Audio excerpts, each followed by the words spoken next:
Good evening and welcome, everybody, to the fourth Playday for the European Pro League of Rainbow Six Siege. My name is Sean Bloodbath Rosenbaum, and I'm co-casted here with Devin Emzo Becker. Devin, how you doing today? Oh, so excited about this matchup. I can't wait. I think a lot of people are hyped about today. Obviously, I think it shows on our faces, too. I mean, obviously, this is the last day of the Super Week. Yes. So fuel's running a little low, but there's still so much energy left, I think, for this matchup. Yes. I'm going to have to recover all weekend. That's what the weekend's all for. So here it is, the Super Week schedule, up and at it. This is our last day of 6 straight days of Rainbow Six Pro League being brought right to you.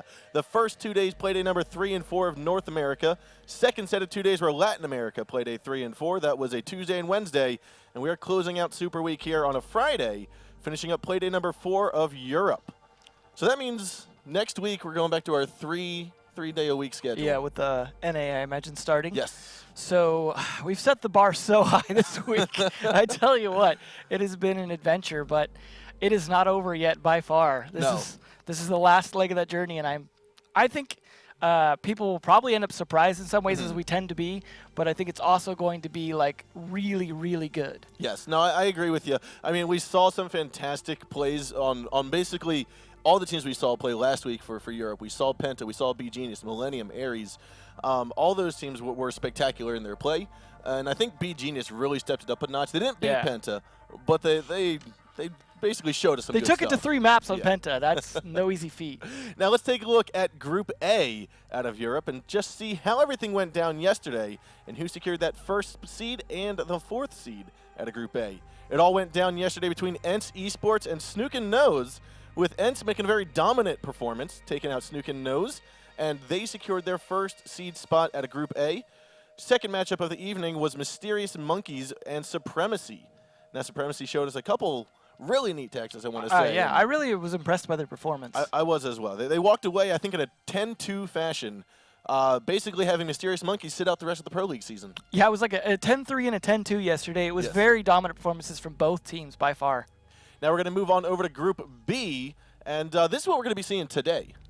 So we've got Penta versus Ares. I know that's the one a lot of people are hyped for, but also B-Genius versus Millennium. That's going to be no slouch because B-Genius, as you said, have really shown up. Millennium also a Pro League team that have been around and have made it to LAN finals. So I think that's going to be a heck of a tussle between those two as well. Yeah, I mean, the B-Genius Millennium match, I think, is going to be one of the closest community-voted matches so far, just due to the fact that B-Genius was so up there last week, and Millennium is a well-known team in the European region. Absolutely. They've poached a lot of players from different teams and things like that. Very strong French team. Now, we are going to move in for our schedule of the day, and this is how everything's going to run down for the 4th Playday of the European Pro League. It's going to start off with Ares and Penta, followed up by B-Genius and Millennium. So I think Ares is going to have a little bit of an uphill battle, but I think they've really grown as a team coming back from Unnights. So I think that's going to be the one that a lot of people are tuned in for, but I think people that are here for that hype should definitely stick around for the second one because I think there's going to be a good show between those guys as well. Both those teams are fantastic teams. Yeah, and with the Ares-Penta matchup, the first one we're going to be seeing today, I feel as though, like you said, Ares has stepped up. They have an uphill battle, but I feel as though they've improved a lot from last season. Yeah. One of the most indicative pieces of that is their matchup against Millennium last week. They lost to Millennium 2-1 in that fashion in their best-of-3 last season. This season, they took it to them 1-2-1, and it's showing progress. Absolutely, and I think they've made a lot of adaptations. They've changed the roster around as they needed to. It's really, really worked for them. Going up against Penta is not going to be easy, but at the same time, I think a champion's reign can't continue forever. So Penta, they may have some holes, and if Ares has been smart about studying those, they could really exploit those today. They could. I'm trying to think of what are the biggest areas in which you can exploit a Penta strategy, and I'm drawing a blank on it. I don't know. It's really going to be on map picks and bans because they did drop a map before last time they played on Clubhouse, so it is possible. So we are going to have our first interview here. It's going to be with a member from Ares. Let's head in there and take a look. Jack, how you doing today? Hey, I'm fine, thank you. Good evening. Thank you for joining us today. So I want to get a question off right off the get-go. Is it Jack or is it Jacques? Jack. Jack, okay. We always confuse it up here on the board, and we just want to make sure it's all good here. So what I want to ask you today about is we as casters constantly talk about the 3-speed meta. We constantly talk about, okay, you've got your Jaeger, your Bandit, now Ella's being thrown into that mix. What I want to hear from you is two things. One, what is the 3-speed meta? We talk about it, but we don't necessarily describe it well enough. So I want to hear from you, what is the 3-speed meta? For me, the 3-speed meta is when you play 3-speed operator to play on pick advantage more than tactics. And yes, play more aggressive. And yes, operators like Bandits or Ella are perfect for that. Okay. And then the 3-speed meta has definitely been one of the core pieces of the Pro League the past couple of seasons. Do you feel as though that meta is going to continue in the future of Pro League, or do you think we might be seeing some new meta form? Actually, there is always 3-speed operators, but new operators like Ying or in defense Ella or Lésion tend to slow down the game. Okay. So maybe they will disappear one day. Maybe one day, but for now, I think we're still going to see a lot of Bandit and Ella here. Yeah. So, is there anything else you'd like to mention or talk about before we close out on the interview today? Thank you for your support. I hope you'll enjoy the game. It's going to be a hard game, but we'll give our best to win. Awesome, Jack. Thank you for joining us. Good luck to your team today. Thank you. Thank you. Bye-bye. It was interesting to hear about the 3-speed meta. Yeah. He mentioned how, yes, that's been in the game for multitudes of seasons, but the fact that there's little nooks and crannies of where you can change it up. I like seeing that. I feel like on attack, it's something that's definitely been a big factor. Always, I mean, you see operators like Ashe just never seem to get replaced no matter what. They'll throw all these new 3-speed operators at them into the meta, and it still won't replace Ashe. So here is the lineup for Aries Esports. It's Kaoxy, Spoken, Jack, Voy, and Safiz. I think we saw some great plays, especially from Chaox, but I remember some great ones from Voy as well. Jock had a few clutch kind of moments in there as well, and Spoken has been around for a while, playing really good. So overall, a very solid team. Maybe you haven't seen as much from Safiz, but he's got a pretty good KD there, so I expect things from him as well. Pretty overall solid lineup. Yeah, this team looked very strong last week going up against Millennium, and I've got to say, there's not a single person I can point out and say, Penta better stop this player, because the rest of the team is going to pick up the slack, and they will drive it to Penta if they're not prepared. I would say if you can, though, on defense, try and take down Chaoxys because he's kind of the spearhead of the attack a lot of the time. If they can slow him down or stop him, that will help a bit. But like you said, that's not the only Achilles heel on the team. They're going to have to deal with the other 4. Yeah, I agree with you that. So Chaoxy, Spoken, Jock, Voy, Safiz, these are our 5 players from Aries Esports. And their opponents are Penta today. And talking about Penta, Penta has been, for those of you that are new to this season of the Pro League, haven't necessarily followed previous seasons, Penta is the team that has won the LAN event, won the grand finals of the Pro League for Season 1 and Season 2 of this year. So they've basically secured their spot to the 6th Invitational. Yeah. And ultimately, they are the reigning champs of Year 2. They're the first ones to win 2 regular finals in a row. We had CTM win a finals and then the Invitationals, but this is the first team to really continue their championship. I mean, we only have 3 seasons per year, so it's hard to not have a little bit of an overlap there, but if they can do it again, that would be absolutely insane. But I think there's always a good chance they're going to find some weaknesses. Now, they've shown a lot of their cards, a lot of their strats over time. Now is the time to take them out. See, I'm trying to think of the trend of LAN and competition on the PC realm since Year 1. First 2 seasons of Year 1 went to Europe. You had the 3rd season of Year 1 and the 6th Invitational go to North America. Next 2 seasons go to Europe. So I'm thinking it might be in a 2-season cycle or 2 LAN cycle to where it might get changed up. But Penta's going to try to prevent that. Let's take a look at an interview here with Fabian from Penta, and we'll get underway. Fabian, how you doing today? I'm good, Sean. I'm good. How are you? Doing very well, thank you. What I want to talk with you about today is Lesion. For those of you that are at home wondering who this operator is, he's the newest operator in the Blood Orchid DLC, and Lesion is a defender. So, Fabian, what I want to ask you about is what roles is Lesion most used to fulfill on a defensive team? he can fulfill a lot of roles. Most teams will probably play him back on site because then he has time to get out as many traps as possible. But you can also play him really aggressive in the roaming part, throwing out his mines and then play around them with your teammates and calling out when you see a trap pop and one of the enemies get caught in it.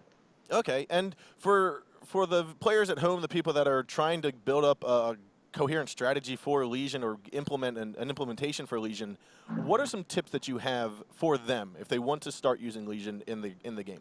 I think it's a bad idea to play a strategy around one operator. You should always play around team play and the team synergy that you have in your players and not around the operators themselves.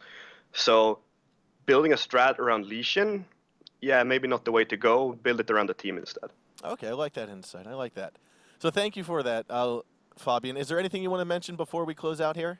No, I'm just pumped for the game. I hope it's going to be a good one. We are as well. Thank you for joining us, Fabian. Good luck to your team tonight. Thank you very much. Thank you. I think that was very key as to what Fabian said there at the very end about not formulating a strategy around a single operator, but having the strategy around your team, around your team's basically strengths, and minimizing the weaknesses from being exposed, and then if Legion happens to fit in that, go for it. Yeah, absolutely.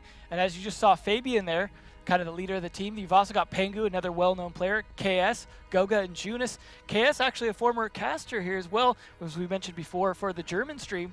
He's definitely been around for a while, but he's really shown up, I think, as a strong support player a lot of the time with some good fragging potential. But overall, this team, pretty much the same team you've seen. We kind of had that sixth player thing we talked about last night that they were kind of touting that they had Falco in there. He ended up on Millennium temporarily, and now I guess not sure where he's floating around at, but they are back to just these 5 here.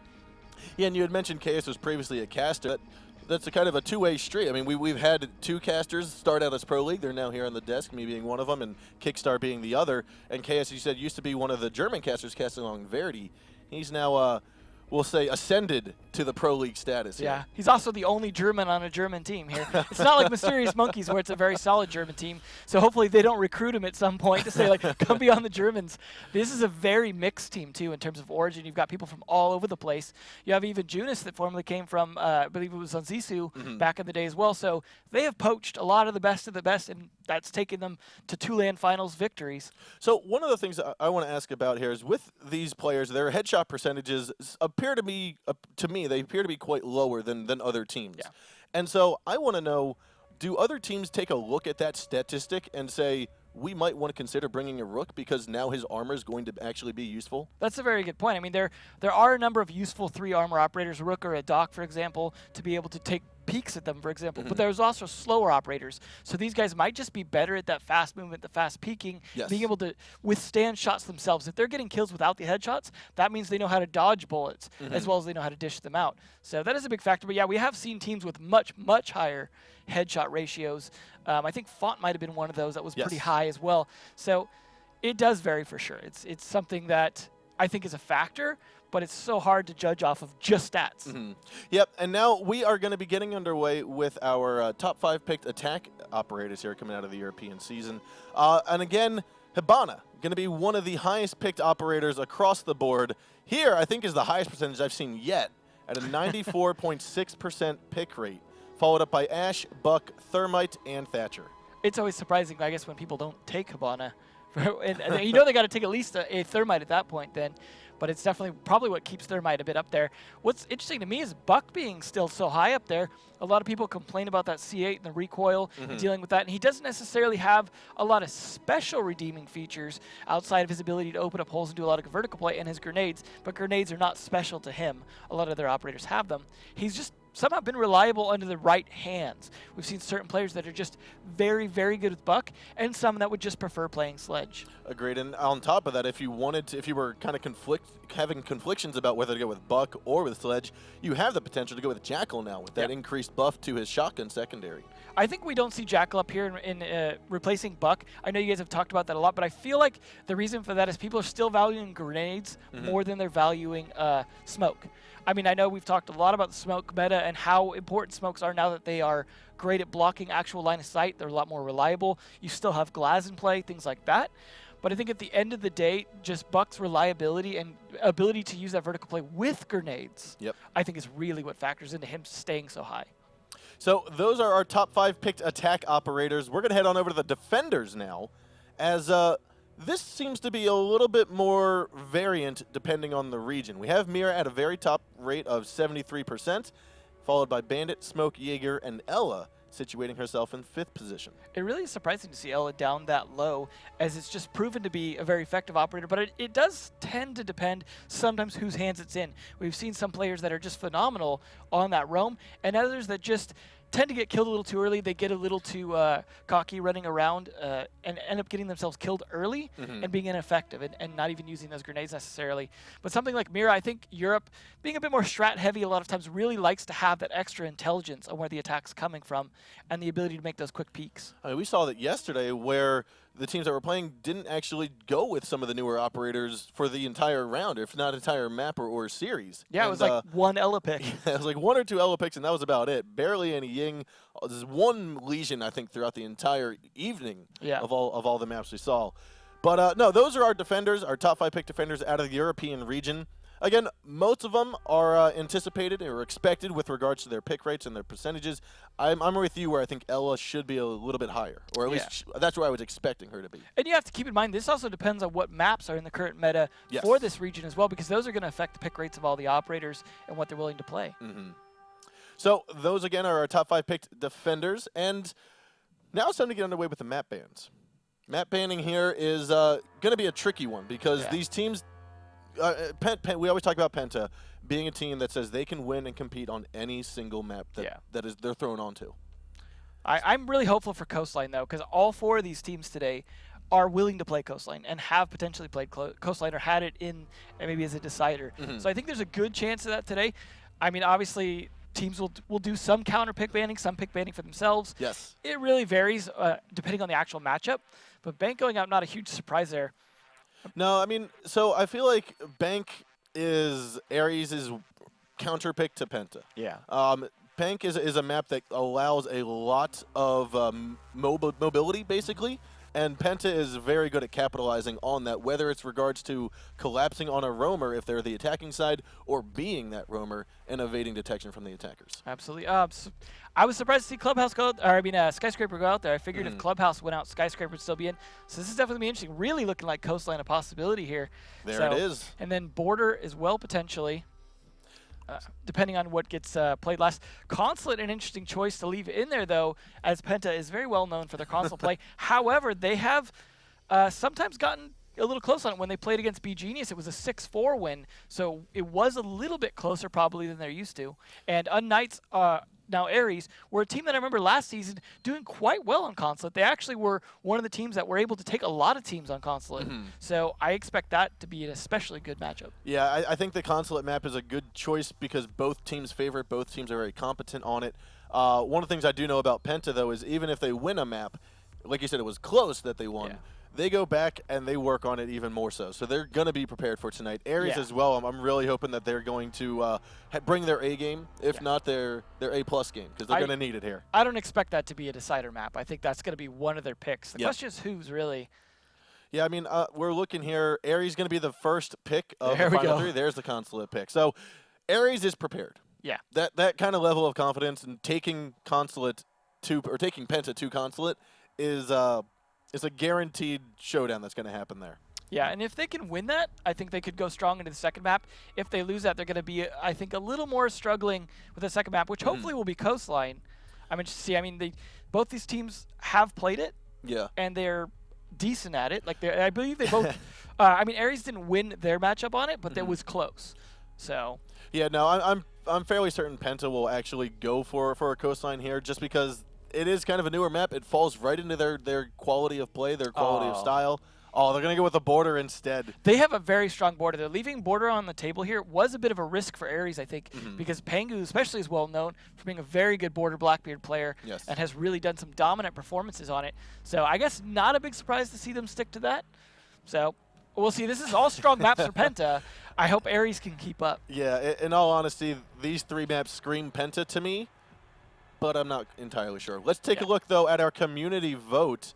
And this is going to be what we throw out to you guys before every single play day. And it looks as though 87% of players and viewers are favoring Penta Yeah. to win I tonight. don't think this is going to predict the outcome, but I'm not surprised at this level of favoritism towards the two-time champion. Yeah, no, I mean, when you've got your name as Penta Sports, you've won all the lands, you're bound to have some following. But I'm still very excited to see Aries take it to 3 maps. So we are going to head into our game right now. It is going to start on Consulate. This is map number 1, round number 1, between Penta Sports and Aries Esports. Interesting that they're going to start here on Lobby. This is definitely a good secondary for them. Hopefully they've got a good strat for it, but I do like the way they play this. So Aries, hopefully we're prepared for this because, you know, their operator picks need to reflect, especially this first round strategy, to try and get that edge against Penta because you know it's going to be a struggle going further on into the map. You need an early point. They are bringing that Legion as well. Fabian talking about not bringing that out just to bring that out. Still going to be the one to bring that out, ironically enough. I guess he didn't build it around that operator, though, right? No. Penta plays the operators they feel comfortable playing, and it just so happens to be that that is basically every operator on the deck. Yeah, they will definitely, much like ENCE, they're very flexible in their operator picks because they're a very team-oriented team, and that's shown on in their win rate. Now, we are having a little bit of a different bathroom hold here by KS. Typically, you have that mirror window facing piano, but it seems as though they're going to be facing that back hallway. Yeah, I guess they're counting on Fabian to be able to hold yellow stairs and piano. KS be able to use it. He has the shotgun to open up some of the wall if he needs some accessibility into that room, but not going to do so by default. Doesn't want to give away any openings to the attackers if he doesn't need to. We do have Jack there, or Jack rather, on his IQ. Going to be able to get some intel, at least maybe catch some of those Legion traps, but it is risky to use that gadget indoors. Now, we are going to have an admin push here. That's what Jack is going to be on this windowsill for, trying to force anyone outside of the bathrooms, which is where we're seeing Ella. Oh, good contestant coming up here. Eunice will navigate away safely. Right on the other side of, who is that? That is Safiz. There's Safi's going to toss in, and it looks like a couple shots going in. Eunice tags one down. Can he get another? Oh, he's going to drop shot and pick up a 2K. Goga got downed earlier on by a nade, and now that might be a 3K here as Eunice has just initiated one of her mines onto Jack, who's inside of the admin. That's going to be a 3K for him. Wonderful holding down the fort here inside of the admin building. We've got 2 attackers left. It's all to Koxi at the top of Circle Stairs and Voy on the very top of the consulate. That was some great play by Judas. I like how he used the mine to cover his flank. He stunned himself a little bit, but that gave away there was someone on the other side of it. He's really using those smartly, and that's why he got away with 3 kills in a tight spot like that. Wonderful job. I don't even know if he got hit with any bullets. He's looking like he still might have full health here. Yeah, he dived into a dead body mid-drop shot, and I think that took some of the bullets for him. God bless those dead teammates. Now, we do have Voy that was on the windowsill. He got off. He's going to go underneath, most likely, head into Visa. But he has to regroup with Koxi. He's low in health as well. Not that it matters. With a 4K here. One more member to go, and it's going to be Voy, top of the circle stairs. And I think Eunice already knows this. He's going to go for a peek. He's going to grab the ace. What a start for Penta Sport. Eunice has always been a little up and down. Sometimes he has some excellent performances, and sometimes, you know, everyone else is doing a lot of the killing, so he doesn't get a chance. That was a good way to show off the start there with an ace without even really leaving the general area. Somehow managed to find all 5 without leaving like this small radius. Excellent use of his mines, great play, good use of his speed and flexibility as well. That was pretty much the reason why people are scared of Ella right there. That is the reason why you bring in Ella, who is a 3-speed, has a 51-round magazine with a very powerful rifle, or a powerful SMG, and the Ella traps definitely aid in that. Yes, even if you stun yourself, still going to get those kills. So we are going to see Aries actually, though, go to Garage first. They're not interested in starting lobby or top floor, but they are going to be bringing a Mute and a Bandit. Always interesting to see when that happens. It is useful. You see here, Jack going to block both the thing from being blown as well as the drone hole, which is nice to stop anyone from getting in there, although most people now rely on getting into piano instead. I think it's worth noting, though, that for last round on Penta's defense, if they can maintain that kind of control on the admin, they can play main floor, they can play top floor, and it's basically the exact same defense. And I hope if they can just constrain or contain the push from admin, because many teams attack from there. And I expect Penta to attack from there as well. It is a good attack spot. And you don't usually see that level of contesting of it, because it is difficult. I'm surprised we didn't see more grenading, because that tends to be a way, or flashing even, to be able to get in that better. And I think that might have been some of their downfall. But we are going to see our first Ying here. KS going to bring it. Again, they're not forcing the new operators necessarily, but they're definitely willing to play them. Hopefully that'll work out for him. KS, someone we've seen play IQ a lot on this map previously. So surprising to see the switch up there just because of all the cameras. And there's Valkyrie from Voy on Ares here. So top of the yellow stairs is where Voy gets spotted out. KS waiting for a peek out here. And Eunice already going to be lined up at the windowsill right on the other side of Voy. They're putting a lot of pressure on Voy.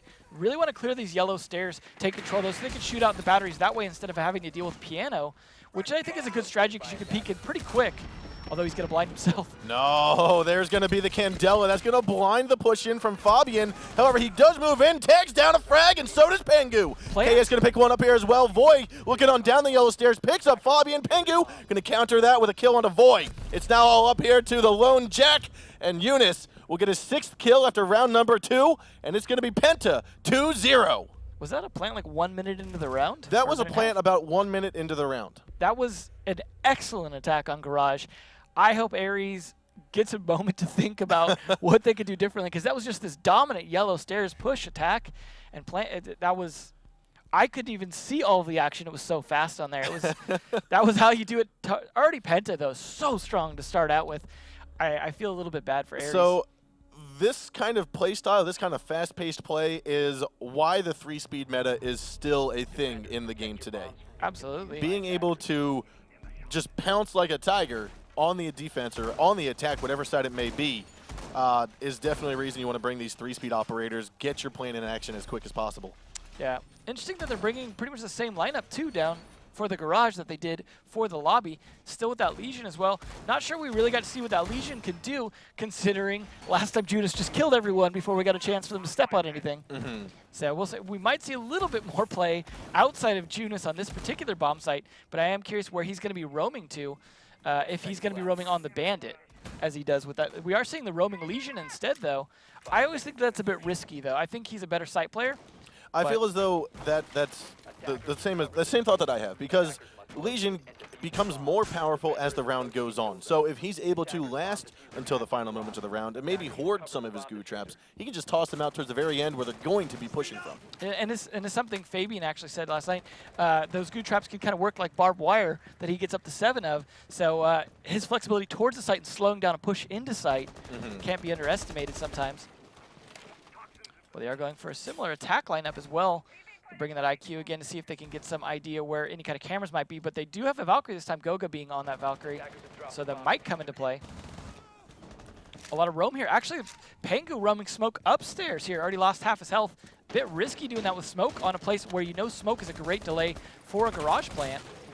We are seeing that more often in EU. We're seeing a little bit more of that. There's not going to be an echo, so it looks as though either Fabian as the Legion or Pengu as the Smoke are going to be the two defenders to basically slow down the plant when push comes to shove at the final moments of the round. I think most of them are off-site as well. KS is going to have to be strong. We have seen strong mirror defenses before, though, on the Garage all alone if they have a good setup. And here's Pengu about to snipe Kaoxi, but looks up at the wrong time. Kaoxi will grab the headshot on a Pengu, but not before Eunice gets a frag here.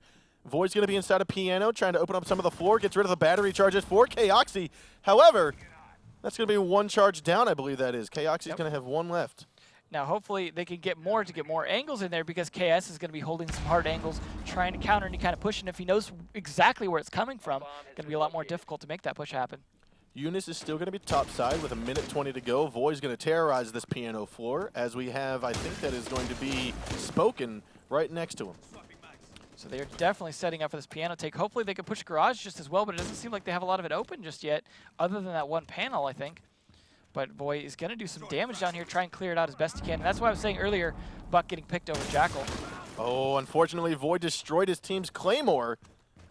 Got to be careful there, bud. Those Skeleton keys are pretty wide. Now, I like what Eunice is doing here. He's just wasting time. He's not being aggressive, trying to get a nice peek, because they think Pengu was the only one up there. KS, however, is going to be taken out by, it looks like Spoken stuff. He gets Goga down, and the plant will be successful here as Eunice gets yet again another kill. He's not going to reach on outside, go for the side of the tees, misses it, but he's able to get back inside. Goes for another long peek, and Kaoxi's there to take him down. It's all up to Fabian against 3 members from the attacking squad, and it looks as though this is not going to bode well for him. Especially He's looking outside, grabs one onto Kaoxi, Got to look up the stairs here, and they know there's not going to be a chance for him to do it. Fabian has to go out, and Safhiz is there, and that's going to be Aries securing round number 3. It's 2-1 in favor of Penta. That was a good attempt by Fabian, but I think maybe they were a little too spread out for that defense, because once they started kind of rotating back towards site, that's when they started getting picked apart, other than that peek outside. I mean, Junis was the one getting a lot of the kills that round, but him not able to stay alive to help Fabian out definitely put Fabian in a bad spot. He's a slow operator in terms of like versus a bandit, for example. So trying to peek that Blackbeard was going to be a little more difficult than he wanted, I'm sure. Not to mention the stairs was kind of a similar angle, so he was going to be very pinched there. If Junis had lived a little bit longer, I think we could have seen that potentially work, but Plant was down. I think the push from Aries to get that plant down happened at the correct time. Yeah. Because if they would have waited a little bit longer, Eunice would have gotten that sense of urgency that I need to get down a little bit quicker, need to move down in towards piano / middle hallway, and ultimately they push in a little bit too soon, or a little bit soon enough, I'll say. Soon enough that it didn't actually happen or trick for Eunice. Nice to see that Aries also likes to play lobby. Here they're not going to go straight up to the top floor, so far garage and lobby going to be what we're going to see a lot of, potentially, assuming they don't switch up to the console top floor, which used to be the most common site. So hopefully they have a good solid attack for this. We're not seeing necessarily the same bathroom setup that we saw, for example, from Penta. Looks a little bit different, but they're doing a lot of investment upstairs, which is, you know, pretty common for defending the site, especially using hatches, holes through the floor, because that doorway, for example, is at a nice angle. But we could see them go for a nice take onto Projector. However, it looks like they're starting with admin. Actually, I think they have forfeited admin.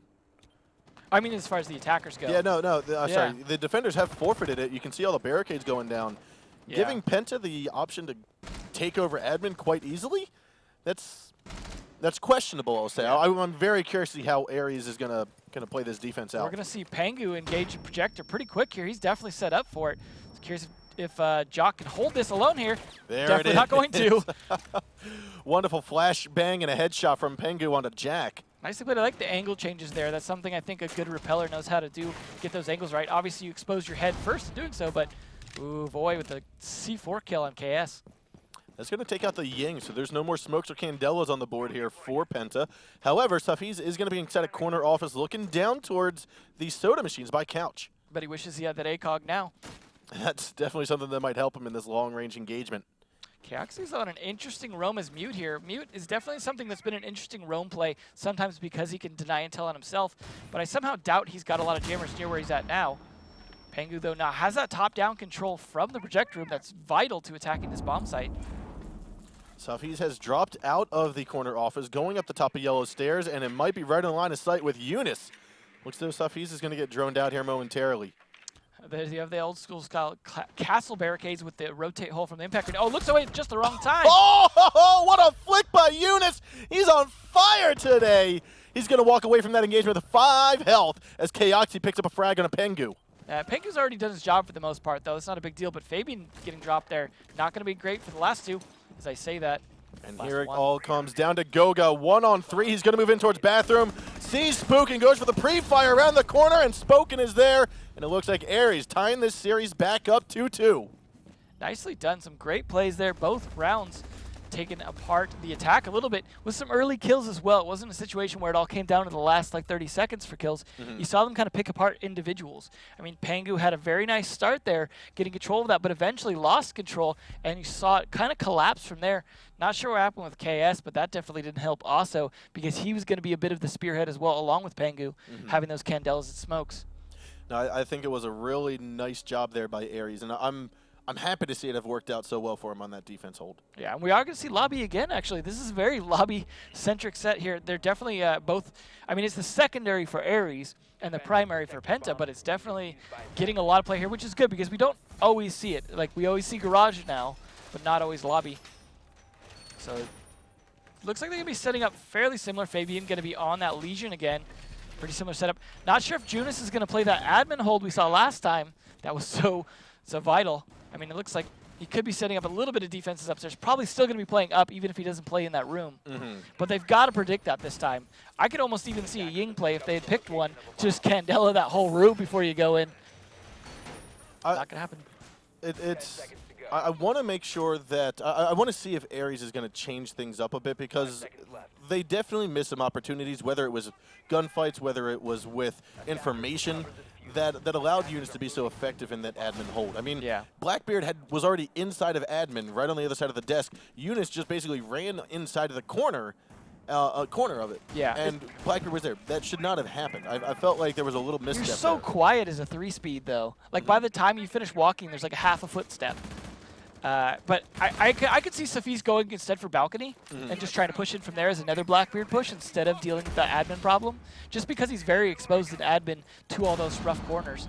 Ooh. Well, there we go. No Judas, I guess, after all. Nope, it's going to be Void taking him out. Very powerful kill there. Not sure if he knew he was there or that was just lucky, but well played by Void. That's going to really impact the round if it's anything like the last time they defended lobby. Now, this is the purpose of that mirror window that we just saw KS looking at inside a bathroom. It's going to be to stop Jack from getting into the window on the north end of the map. Oh, Fabian's Legion trap there doing a little bit of goo. Oh, Fabian peeking on over, grabbing a headshot on the Void, but that doesn't mean Kaoxi's not going to rush in, and he'll go down by Fabian, and then we have a trade on Spoken, who grabs the headshot on the Fabian. It's going to be a 3-on-2 now, as Goga picks up the refrag, and that means we have Jack and Safiz last man alive. It's a Blackbeard, and he gets one on the Goga. He still has Pengu and KS to drop for the count. It's a minute 30 to go. These rounds are happening in the blink of an eye, so don't blink if you can help it. Safiz going to be here, try to toss out a flashbang. It looks as though he will grab Pengu on that. Now, not only does that blind him a bit, but it does give a little bit of sound cue that you won't be able to necessarily hear. Yeah, he's definitely in a situation now where he's going to have a tough fight against 2 near this bathroom here. I don't think he's going to make it. No, he's looking high, and we have a shot from Pengu going low. And it looks Penta will go up 3-2. Smart play by Pengu there. Knowing he was dealing with the Blackbeard, he could easily sit in that position. That intel definitely mattering there, because even Blackbeard aiming down quickly wouldn't have saved him necessarily, because he's going to have to land a lot of shots fast. Yes. So well played by Pengu. Also well played by Fabian. He did take down 2 before he died. I think one of those kills might have even been because of the intel from his trap going off. He knew where they were positioned, took full advantage of it, knew when to peek. So that was kind of what he was talking a little bit about during the interview as well.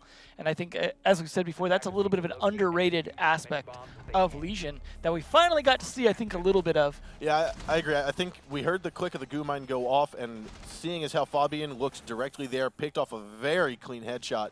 To me, that was just that was the epitome of what he talked about earlier. Yeah, and that was a good use of that.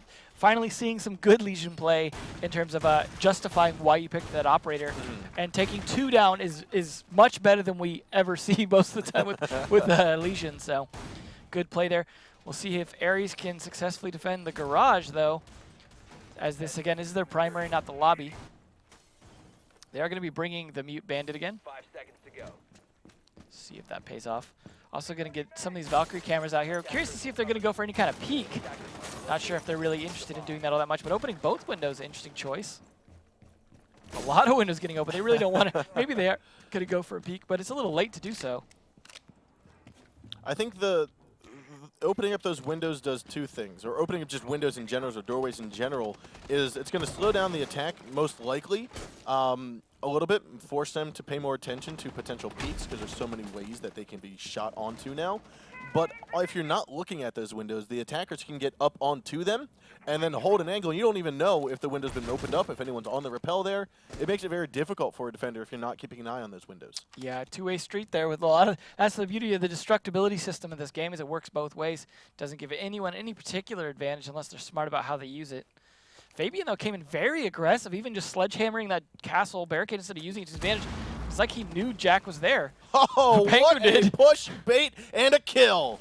Nicely done. It's like they pinched him with the grenade so that if he tried to run towards Pengu, he'd get shot. If he ran towards the grenade, he'd get blown up or shot by Fabian. Ooh. Pengu going to pick up a 2K on the round so far after taking out Spoken.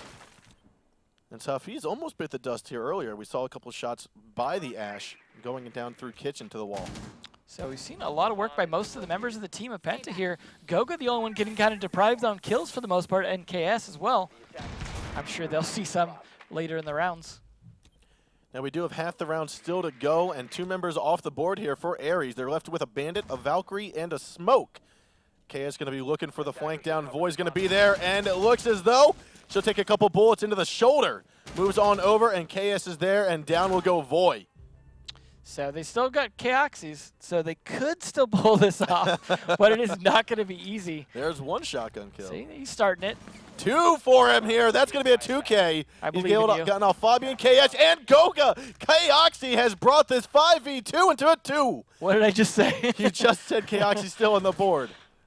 Jeez. There it is. Now we are going to have Pengu try to move in forward. Again, this is going to be a 3-speed versus 3-speed. Safiz is there, but he looks to Ryan at the wrong time. Eunice and Pengu both move into the perfect time, getting the crossfire. He goes down. Kaoxy is going to have to get an ace here if he wants to get his team a victory. Last flashbang goes out, doesn't do the trick. It will not blind Kaoxy. Eunice moves in. That's a 4K for him. Can he get Pengu? Are we going to have an ace here? It goes around the corner, and it will be Pengu with the last flashbang, and that's going to be it. Penta takes round number 6, 4-2. If he hadn't landed that flashbang, I think there's a chance we could have seen an ace clutch there. I thought Pengu's flashbang from kitchen to the back of white van, I thought that was his last flashbang. Apparently he had one more, and that did the trick. Well timed. I thought one of the reasons they won that round was Pengu was playing smart most of the time. You saw him get a lot of pinches. I mean, in that situation where he said he looked away at the wrong time in the cafeteria, I don't think there was a right way to look at that point because he got pinched so hard. I didn't see the pinch. All I saw was Pengu on one side and Bandit on the other. But no, you're right. That was a perfectly timed pinch. But that was the second pinch of the round for Pengu, and I think that's why they did so well there. Although, obviously, Kaoxys, just with a lot of really well-timed peaks and just great crosshair placement with the SMG-11. SMG-11 is a beast, but it fires the bullet so fast you've really got to be good on your crosshair placement to land those, and he clearly is, even with that hollow sight there, not having the ACOG for a while now on that gun. So that was a 3K for Pengu, a 4K for Kaoxy. We are having massive gunfights here by single individuals. Yeah, there's definitely a lot of individuals. Like I said, there's some that haven't gotten a chance to shine yet, mostly because a lot of kills are getting taken by other people. I think we're seeing great performances, especially from Pengu and Junis, but Fabian also showing some great play. Kaoxy's obviously being a big player. Unfortunately, Goga's struggling a little with his throws. But I think we've seen some great plays from Voy as well, a little bit from Juck. So, I don't know, Ares maybe hasn't come as much into their own, but this is a strong map for Penta. So. Yes, but it is their pick. It is Ares' pick. They left it through the ban phase. They knew they were going to have to play Penta on it, and it turns out that they might not have been ready for this kind of aggression from Penta. Yeah, this round is their last chance to stay on this map any longer and not have to move to the next one. So they've got to bring something good. They are on attack here, so hopefully they've figured out most of the defensive setup of Penta, as it looks like they're running mostly the same operators, but may have changed up how they're doing it a little bit. No aggression here so far on the projector room now. Okay, so Kaoxy does see 2 holes, and I like the second hole that Pengu has. The one that he's looking at right now just went over. That's not a typical hole that you'll make in the 4. You'll make it right above the site. Smart, and this is also the first time we're seeing the top bomb site on console here so far in this matchup. So this may be something where their Ares might not be as prepared for this as they might have been for lobby after attacking it a couple times. Oh, now Eunice is going to try to challenge Kaoxy from the main lobby. Kaoxy is stuck inside of the bathroom. Fabian's also going to be in the back hallway here. They're going to try to pinch him. Couple ghost shots going to go through. Eunice, wonderful headshot kill through the wall. Picking up the thermite. That's Kaoxy off the board. So much teamwork here. Void, though, going to have to deal with it now.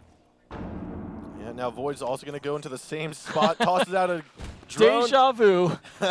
And here it is again. Voy's now going to move on out. Junis is there, but he misses the shots. It's going to be a little drop shot here from Voy. He's now feeling a little bit claustrophobic. He's going to try to get out. He has moved over into the bathroom, I want to say. He's going to open it up, and now we'll get into piano. Looks like in the meantime, Pengu taking some grenade damage, though. He's starting to fall apart upstairs, so this pressure from both floors might be working. Oh, the call from Ares said, okay, we down someone inside. Void's going to open up the shotgun and get him on down. He's going to pick up Eunice as well as Goga falls. And there's Fabian and KS picking up some kills for Penta. 2-on-1. Jack's going to be the last one. He's going to go. He grabs a double. Ares still going to stay in it. It's now going to be 4-3, still in favor of Penta, but Ares is making a comeback. That was all down to to Jack and Voy there with some great plays towards the very end.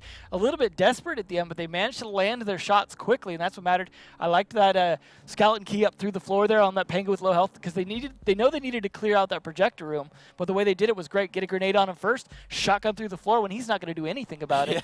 And so just well-timed, and then that push there at the end by Jack, that could have really gone sideways for him, as it could have been a pinch, but the timing was slightly off, and he took full advantage of it. I mean, you had said it at the beginning of this round that we haven't seen some players step up, and that's because they haven't had the opportunity to with some of the other players. Yeah. You actually mentioned Jack at the beginning. You had said it's not looking like Jack is one of those key players, but right there you can see he still has the ability to carry the team and be able to make plays that are seemingly unbelievable. Yeah, I think it helped that Kyaxis was dead, so he did steal his kills from him. And also, I think Void did a great job softening things up a little bit as well to give Jack that chance to shine, and I think he did brilliantly. So, again, that's why we're seeing the spreads be a little uneven. It's definitely not down to the quality of any given player. It's down to the opportunities that they're given and how well they play them. And so far, we've seen a lot of great opportunities used in this game.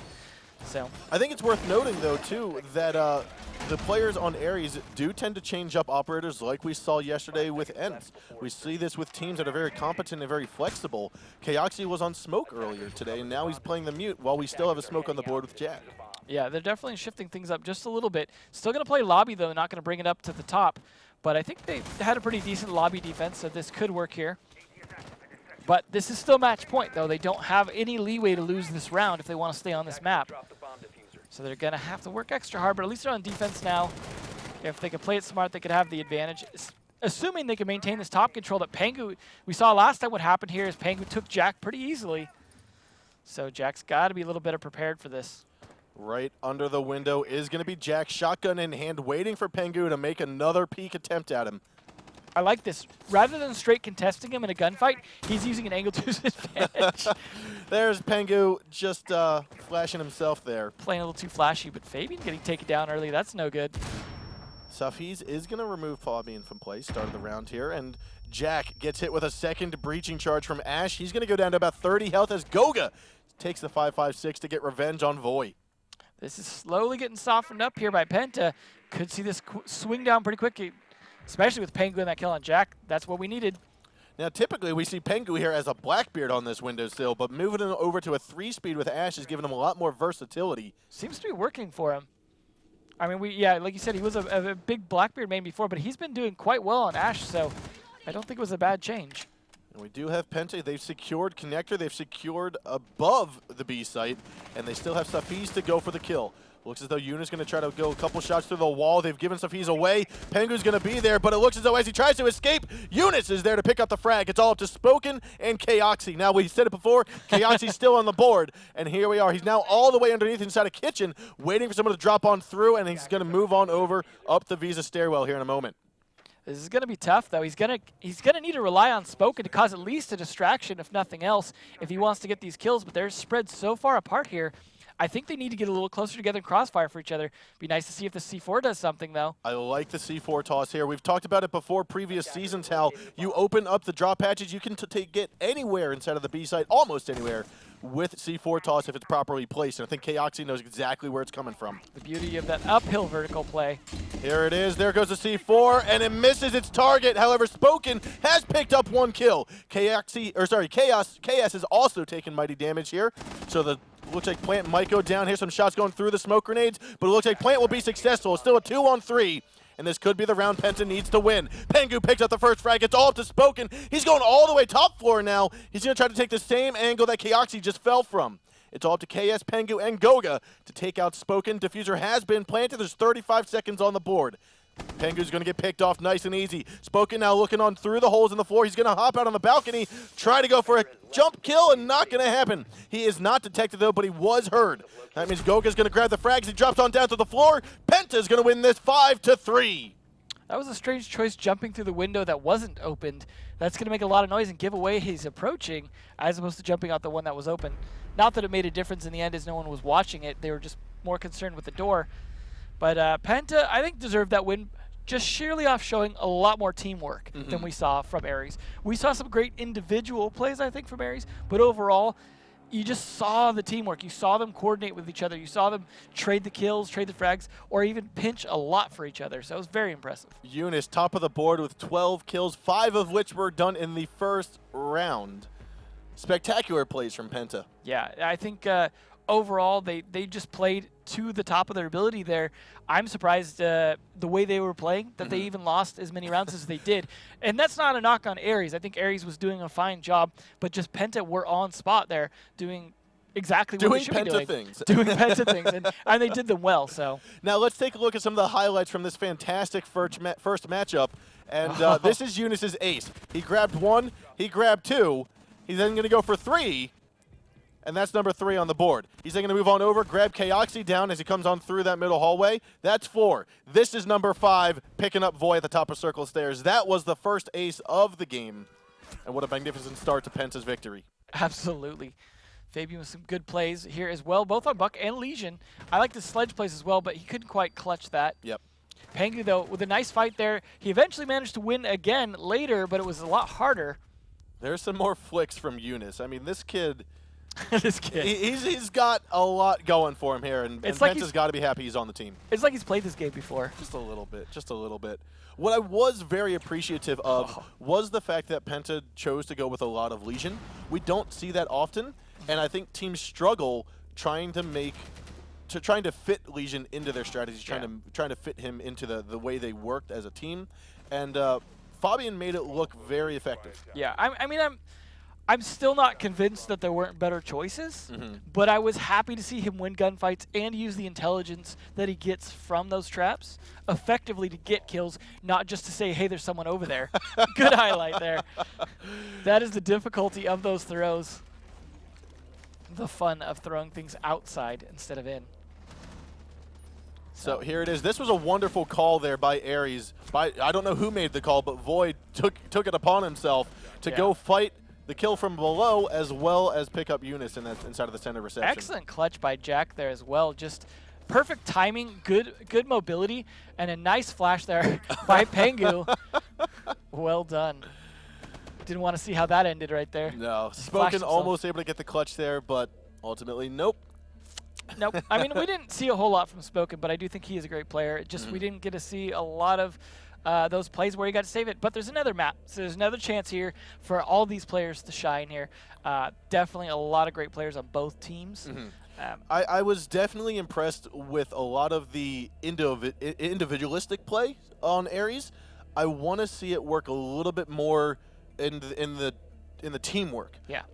Basically, what I'm talking about is with Penta. The one round they were attacking the basement. Pengu was always in a position to capitalize on a crossfire, capitalize on a very fantastic and short pinch. That's what I want to see Aries get to. They have the player skill to do it. I think they just need a little bit more working together in regards to synergy. Yeah, you could see the mobility and aim skill there as some of those late kills, especially once the player kind of dwindled. Once Penta didn't have the ability to pinch them as effectively, that's when you start to see Aries getting all those kills. Yes. And they're able to take advantage of one-on-one fights, but they're not able to fight pinches and stuff.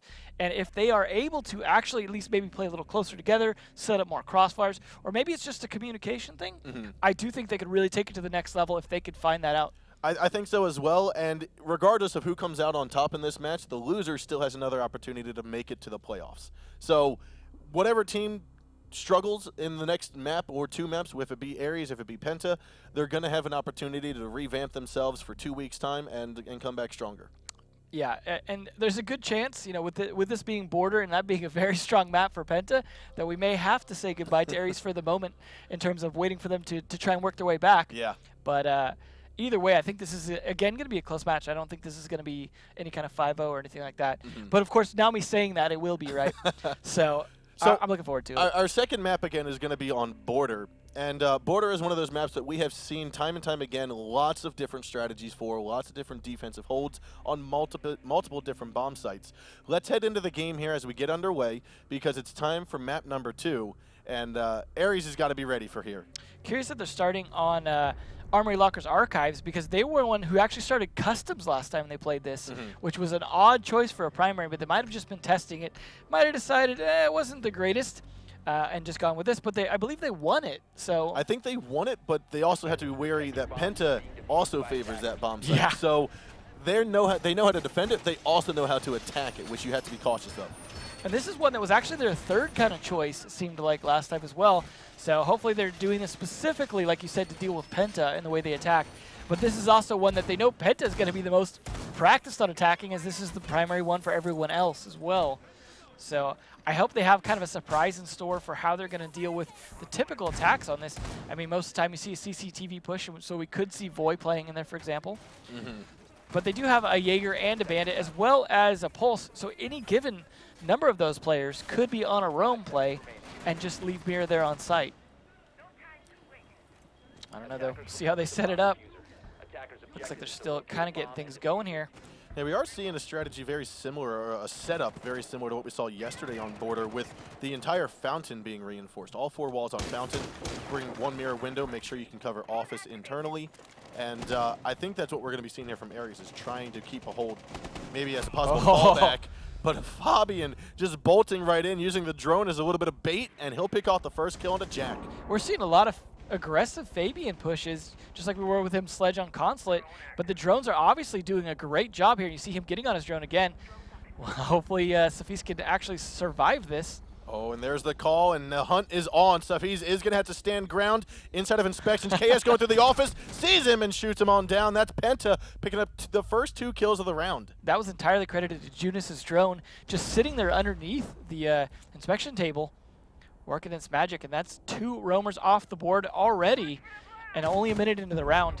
Very excellent execution by Penta, great drone play and good roam hunting. Now, Penta is very spread out here, but I think that works to their advantage with regards to their push and their collapse and their crossfires and their pinching. Yeah, now that the roamers are down, they can absolutely spread out like that. Roamers, if they were still alive, then that would be a little worse because they could get flanked and have to deal with it in 1v1 situations, which is where Aries does a little bit better.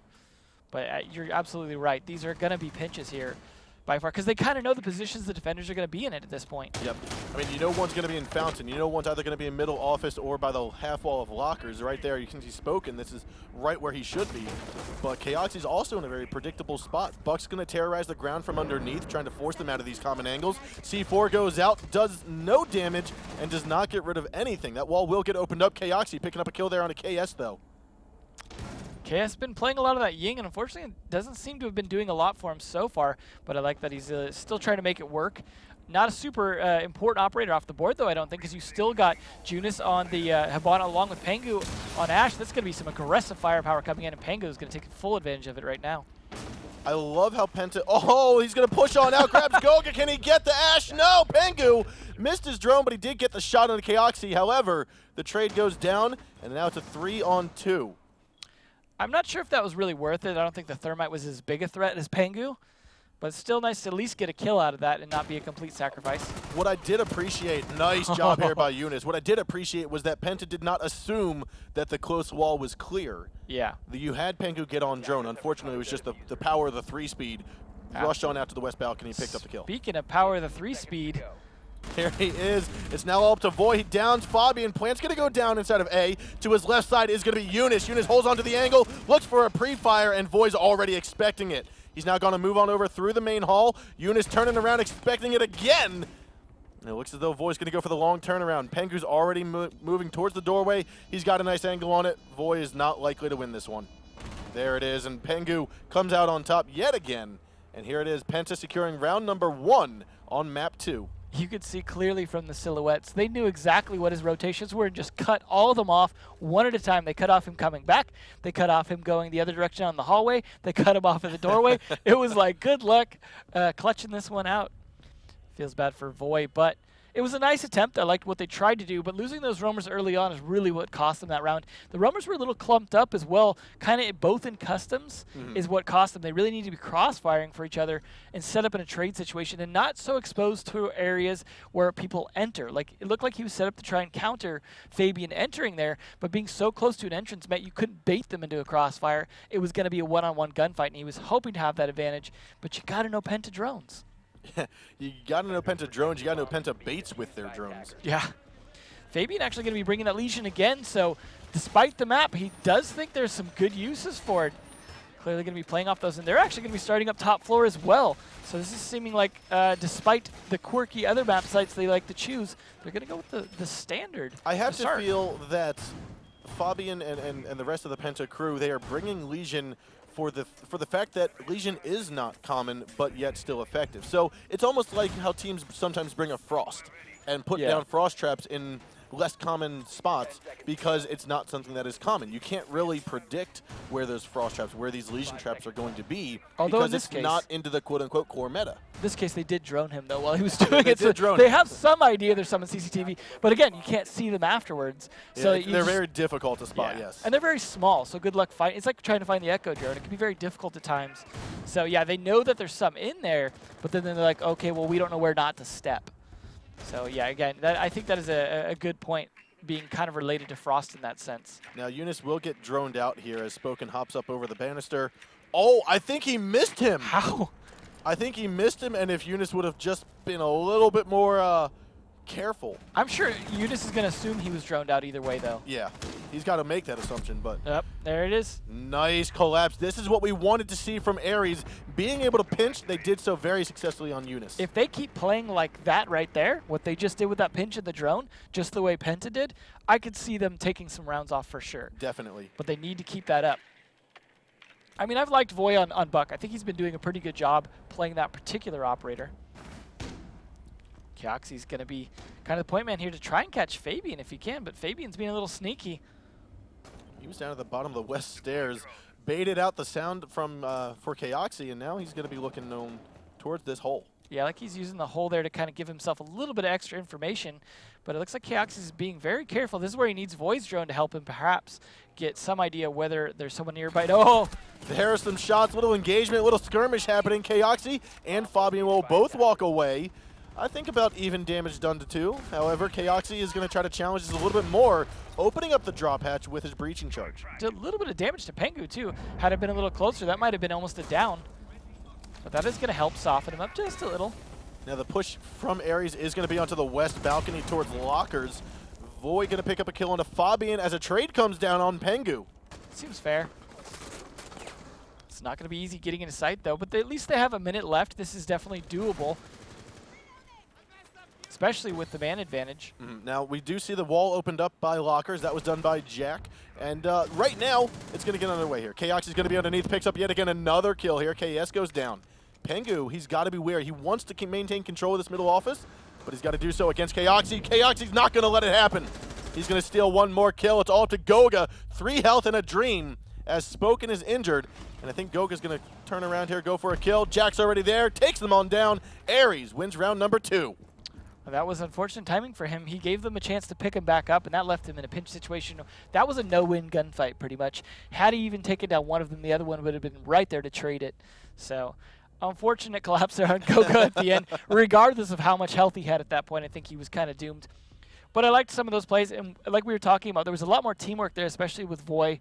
And that really worked out in their favor. Also, they were peeking a bit aggressively downwards. Fabian was, as well as Pengu was, and I think that kind of hurt them a little bit because they wanted to maintain that control top down, and that's where they started getting shot from below. So, like we said before, those holes work both ways, and Kioxis and Void knowing how to fight upwards definitely paid off.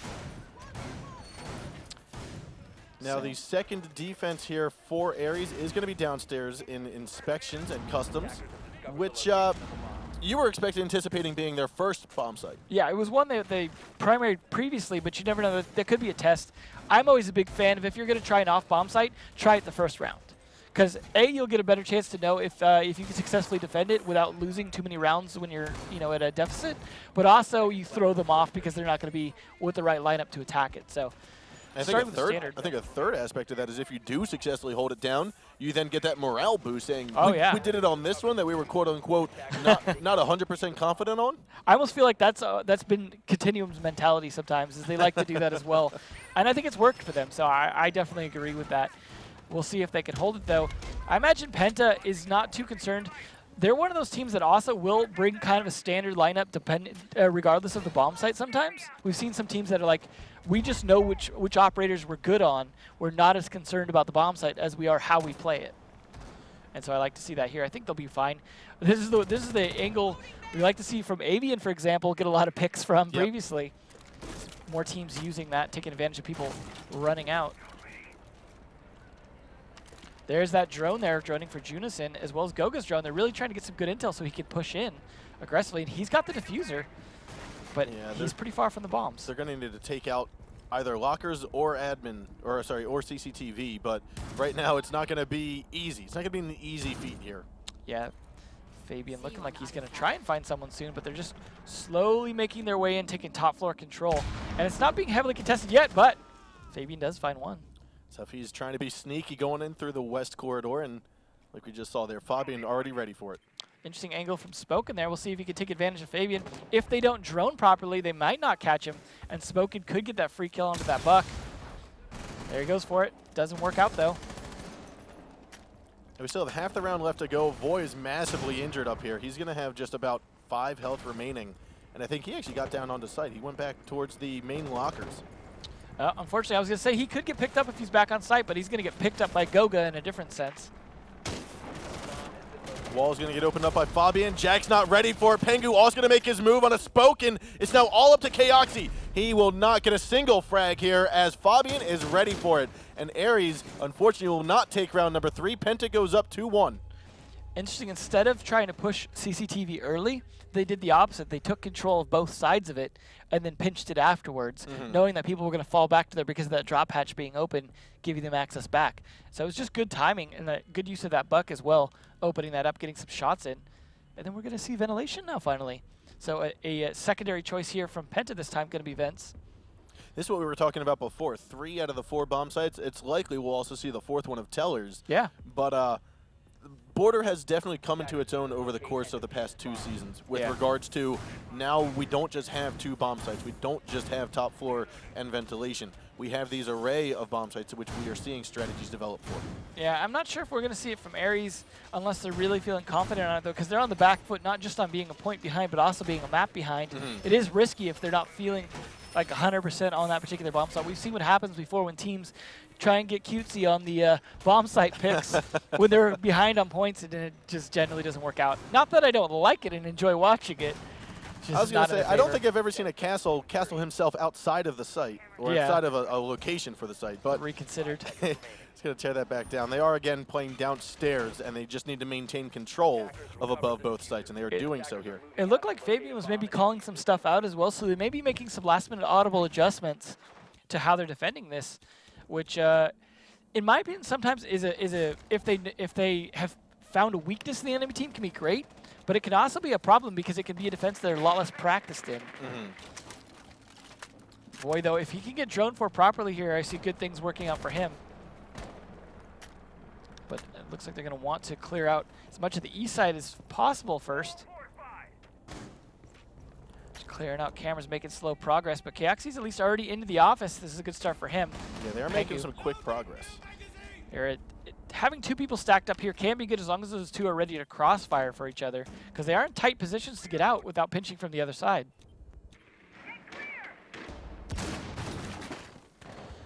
Now, Kaoxi right now, he just opened up the floor looking down into the bathroom, trying to get 2 ideas. Do they have someone inside of bathroom? And if not, is there still an opening for them to navigate through? And they do have a hole in the wall, but no one's in bathroom.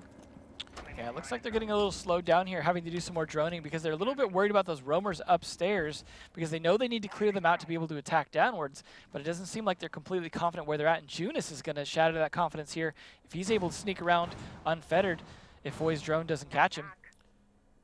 Yeah, I think Voyage is getting his drone into a spot for any of his teammates to go for, should he go down or one of his teammates. Now, Voyage is going to move in forward a little bit more. Eunice, again, going to be at the top of west stairs. And what he thought was going to be a safe passage is now one that he's got to double check.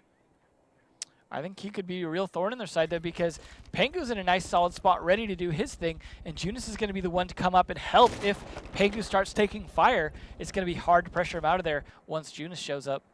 Now, this is just a bait that Voi's setting up right now. He's just got his drone in position, making sure, hey, I can see if someone's coming up the stairs. Then he's just going to lean to the side and grab a kill. But there's only 60 seconds to go. KS has taken massive damage here, sitting with about 15 health.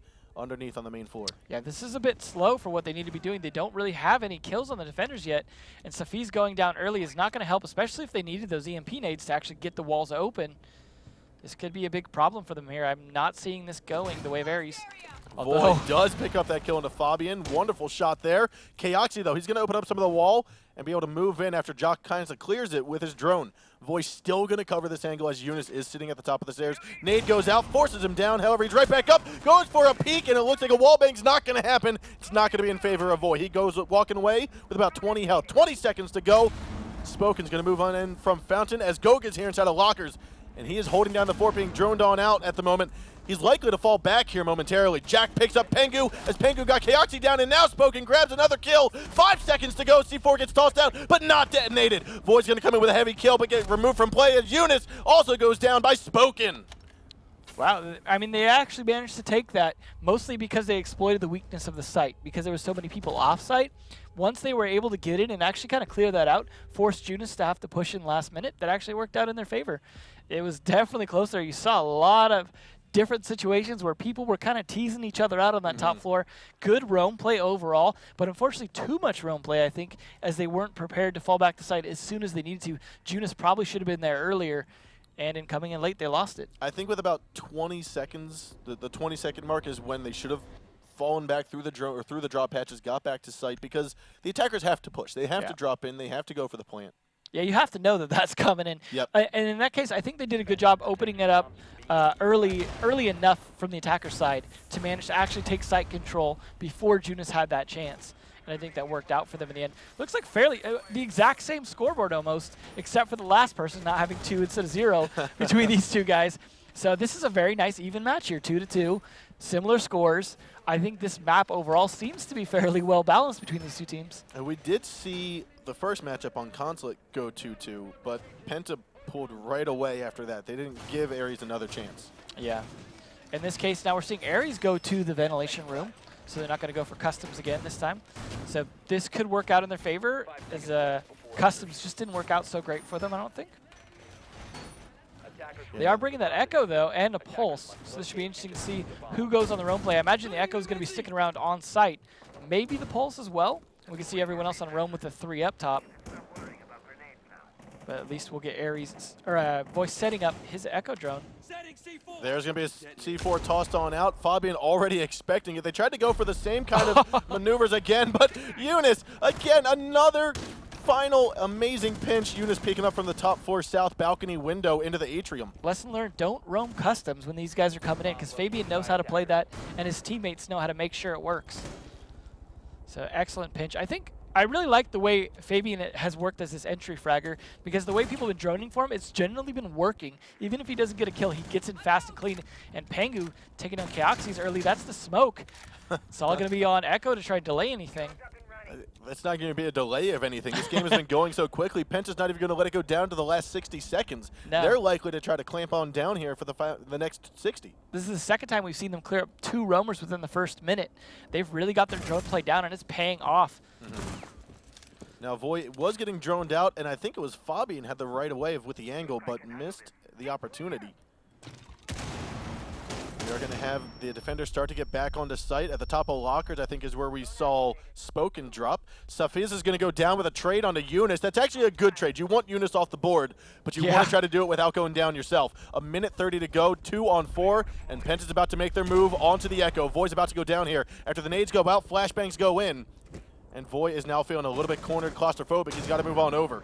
I bet he wishes he had smoke left to help him Here's out. this pinch we were talking about. He doesn't know which way to look. He's looking back and forth, and down he'll go. Spoken, though, going to pick up Pengu on the crossfire, and he's going to be the last man alive. Grabs yet again another kill before Penta takes him down and grabs round number 5. It is 3-2.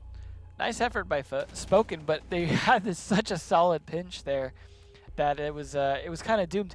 And that's why I love pinches so much, because it's a situation where just the sheer physics of trying to win 2 gunfights on either side of you are nearly impossible. And unless you just flick, drop shot, spin around, do some crazy 360 no-scope action, you're not going to get both of them. And Penta knows how to use that time and time again, but they're only at a 1-point lead.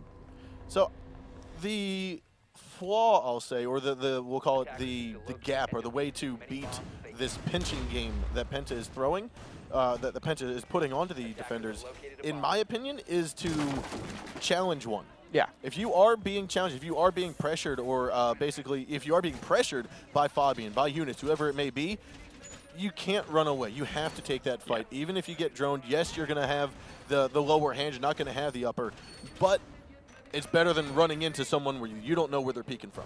And I would say, kind of going along with that, I agree to challenge properly with the aggression, but also there was a lot of cover in that room that could help cover you from one of the flanks. Because you know where the bathroom flank's coming from, for example. Cover yourself from that one, fight the doorway, and then deal with the bathroom afterwards. But easier said than done when you're in a situation where you got 4 people coming for your face. So we are going to see, I think, Vent again here from Penta. Penta, Venta. Now, what they're doing here, instead of just holding onto lockers, it looks like they're also going to hold onto archives. We saw a mirror window facing into Fountain. Yeah, they definitely want to make sure that this top floor stays secure because a lot of the pressure hasn't actually been coming from the CCTV side like we're used to seeing when people want to take this. So they're doing a better job preparing for push from a different side. And I think that's smart here because that seems to be, you already see Jack, for example, droning that side. You know they're preparing to come from office. Definitely set up for that. Yep, Penta will be well prepared for this. Last time we saw a lot of jockeying for position and teasing out with the roamers, especially with Eunice. Pengu not even getting into a fight until much later on. They need to speed up this roamer clear because last time that's what cost them big time. Yep. Kaoxi's holding that angle there, but Nash holding an angle I think is always a bit of a waste. Oh, Junis right on the other side of the wall, too, from him. They know he's there. They've got to know he's there. And I like this mirror window and battery here, trying to lock him into this spot. Now, the way to potentially get around this is to have this angle covered by Spoken. However, we might be seeing then Kaoxi prone his way underneath of the window. Took a bit of damage, unfortunately. I think he did that last round, or last time, yeah, too. He did. Hit himself with his own breaching charge. He's having a little trouble with that, getting a little impatient. Junis staying alive again much longer than he like. He might even hit it with a little electricity damage there if he's standing too close to that wall. It is going to zap him a little bit. He went down from about 30 or from 40 health down to about 25. Well played, Junis. Still hitting it a little bit. He's down to 15 health now. He's going to die by battery here at this rate. So unfortunate for him. That impatience really hurting him here. I think just magnificent game awareness by Eunice. Yeah. They are going to try to rush in. Kaoxi's seeing it's all clear. This is a good start, though, getting this push this early, but still 55 seconds left, and they didn't clear any roamers off the board. I don't know if this is going to work out. Here we have KS now going to be inside Mattress, looking for the shot onto Jack. Will he pick it up? Yo, no, he won't. Jack's going to walk away with about 1 HP. 35 seconds to go. Kaoxi goes down by a gas grenade from Pengu. Wonderful stuff from above. Eunice going to be above as well. And Spoken now going to rush on out of office, move on down, try to get into the tellers. And he'll have to come in with Jack. He's got to get in there pretty quick here to help his teammates, or they're going to start falling apart from above. Now Spoken moves in. Pengu's with a hard right on the shotgun corner. He's looking for the kill. Grabs one. No, he misses. He's going to potato with a double shotgun miss. Spoken picks up the kill, but Fabian KS going to grab some as well with Goga. Jack goes one on the KS. Now it's all up to one here. It's Void. Can he grab one? He does. He's got Fabian and Eunice to still go. 3 seconds left. Eunice goes to the drop. And Penta will secure round 6, going up 4-2. I think that went a little better for Ares than I expected. Obviously, they lost in the end by just not getting enough kills, but they were able to actually take a lot more control of the site than I would have expected because of all the roamers upstairs. I think they just abandoned them at some point.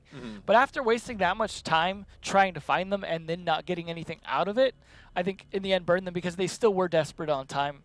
But it was still a nice try. I liked what they were trying to do. Unfortunately, a lot of their other attackers weren't there to support early enough to actually secure the site. I think had they shown up earlier, had you had the Thatcher and the Habana there earlier, they might have been able to actually take that site, then set up, bunker down on those defenses, and make it work. It was interesting to see that missed shotgun shot, though, did work in their favor, but unfortunately. He's pinpoint accurate with a gun that you have to be pinpoint accurate on. The spread of a shotgun, I don't know. Just doesn't know what to do with it. Just doesn't know what to do with it. Didn't matter, though, in the end. Penta won that round, and now they're up 2 rounds.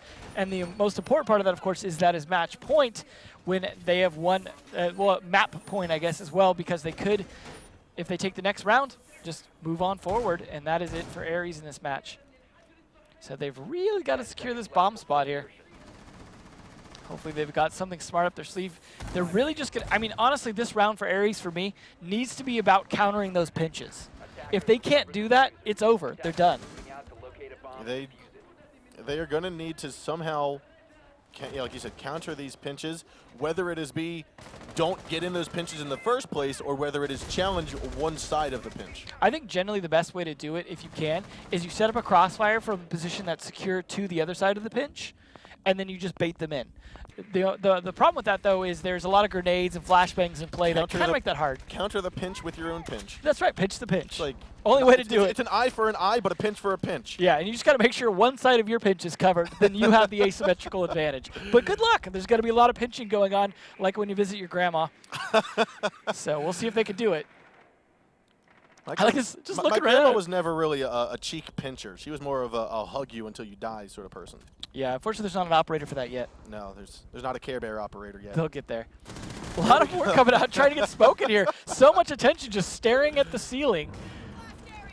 It's weird for a Buck and an Ash to have to try and take out through that floor. It's like they're just having trouble figuring out how to kill him, and he just leaves instead. Now, Kaoxi, actually all 5 attackers, or all 5 defenders are still upstairs. Obviously, it's where the bomb site is. However, they are not opting to go with that roam game. They know they don't have the ability to afford another loss early on in the game. Yeah, they need to stay close to sight. Like I said, set up his crossfires, but Pengu already trying to set up one of his own here. Get some nice shots there. Void, though, is still alive, and that's what matters. They need to stay alive as long as possible, do exactly what Penta does to them, and make them burn a lot of time hunting the roamers by keeping them unaggressive. And Safiz, though, finally showing off. Now, what needed to happen, I think, is we needed to get Buck underneath. Oh, he's going to go for a pre-fire around the corner, pick up Safiz, goes to half wall, tries to get Kaoxi. That's going to force him out of the half wall here, and we might see him get picked off in a moment. No, looks like KS wasn't ready for the shot. He'll move back over to the middle window of lockers. Pressure is starting to cook here with less than a minute left, though. Now that they've got some people off the board, Spoken starting to lose a lot more health here. This grenade could finish him off. There it is, and boom goes it. Fabian picking up a 2K on the round so far. 45 seconds to go. Collapse is coming as you see KS getting his Candelas ready here.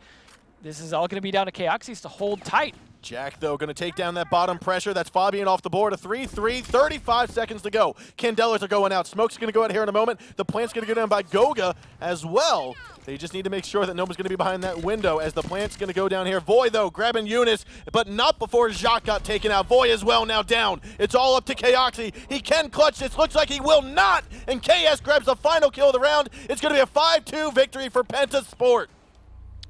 So, liked what Aries did overall in terms of actually going down and countering them in there, like, because they knew they were playing a lot downstairs, especially that Buck.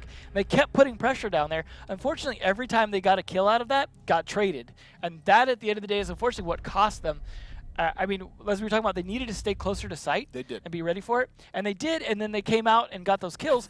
But they probably should have done it, I don't know, maybe at the same time so that they could have traded more so instead of just losing it. Because once it came down to the collapse in the site, hardly anyone left, just Voy and Kaoxis. I think Aries is gonna walk away from this with their head held a little bit high, not as high as they were. I think they were expecting to perform a lot better.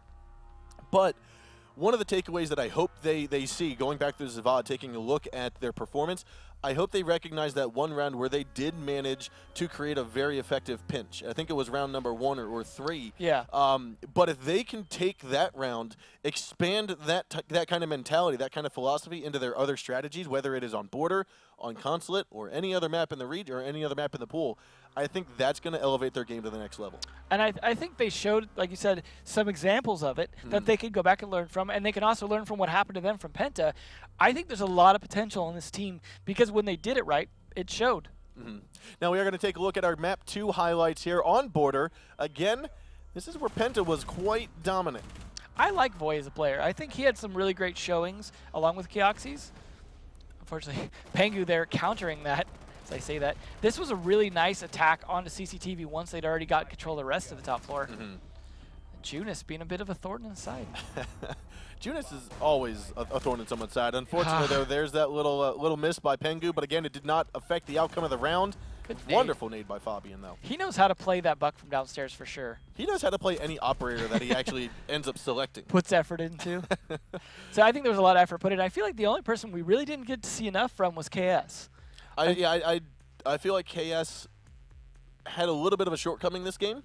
There were definitely opportunities where he could have shined through, but I feel as though Aries was just on top of their game in regards to shutting him down. Yeah. But just like the Aries roster, just like the Penta roster, you shut one down, the other 4 are going to shine through. I still think he got to use his utility most of the time, though, so it was definitely not a waste. I just would have liked to see him maybe have more of an impact. Agreed. Agreed. Well, with that, ladies and gentlemen, please stick around for a few short minutes. We are going to get underway with our second game of the evening. It's going to be between B Genius and Millennium. Stick around, guys.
Welcome back, ladies and gentlemen, to Playday number 4 for the European Pro League of Rainbow Six Siege. My name is Sean Bloodbath Rosenbaum, and here to co-cast the games with me is Devin Emzo Becker. What a matchup. I mean, Yeah. our last series, Penta killed it. Penta did very well. Aries put up a fight, but unfortunately just missed some key opportunities. Yeah, and hopefully, as Penta moves forward, some other challengers will rise to the occasion and try and do what Aries was unable to do. But good fights all around by far. So our second series of tonight is going to be between B-Genius and Millennium. Both of these teams unfortunately lost to their opponents last week, but they're back here ready to try to stay in it because the winner goes on to fight Aries next week. The loser, unfortunately, ends their Pro League Season 3 here. Yeah. I'm expecting us to at least be dragged out to a 2-1, but every time I say that, it ends up 2-0. So probably going to be a 2-0 then. But I don't know. I think these are interestingly evenly matched teams to an extent. B-Genius, I guess, leaning maybe a little bit more on one particular player than Millennium is. I think Millennium a little bit better distributed, but... Yeah, we'll get under those rosters in a moment here. Let's take a look at our first interview, though, with Liven from Millennium. Liven, how you doing today? Liven, hello.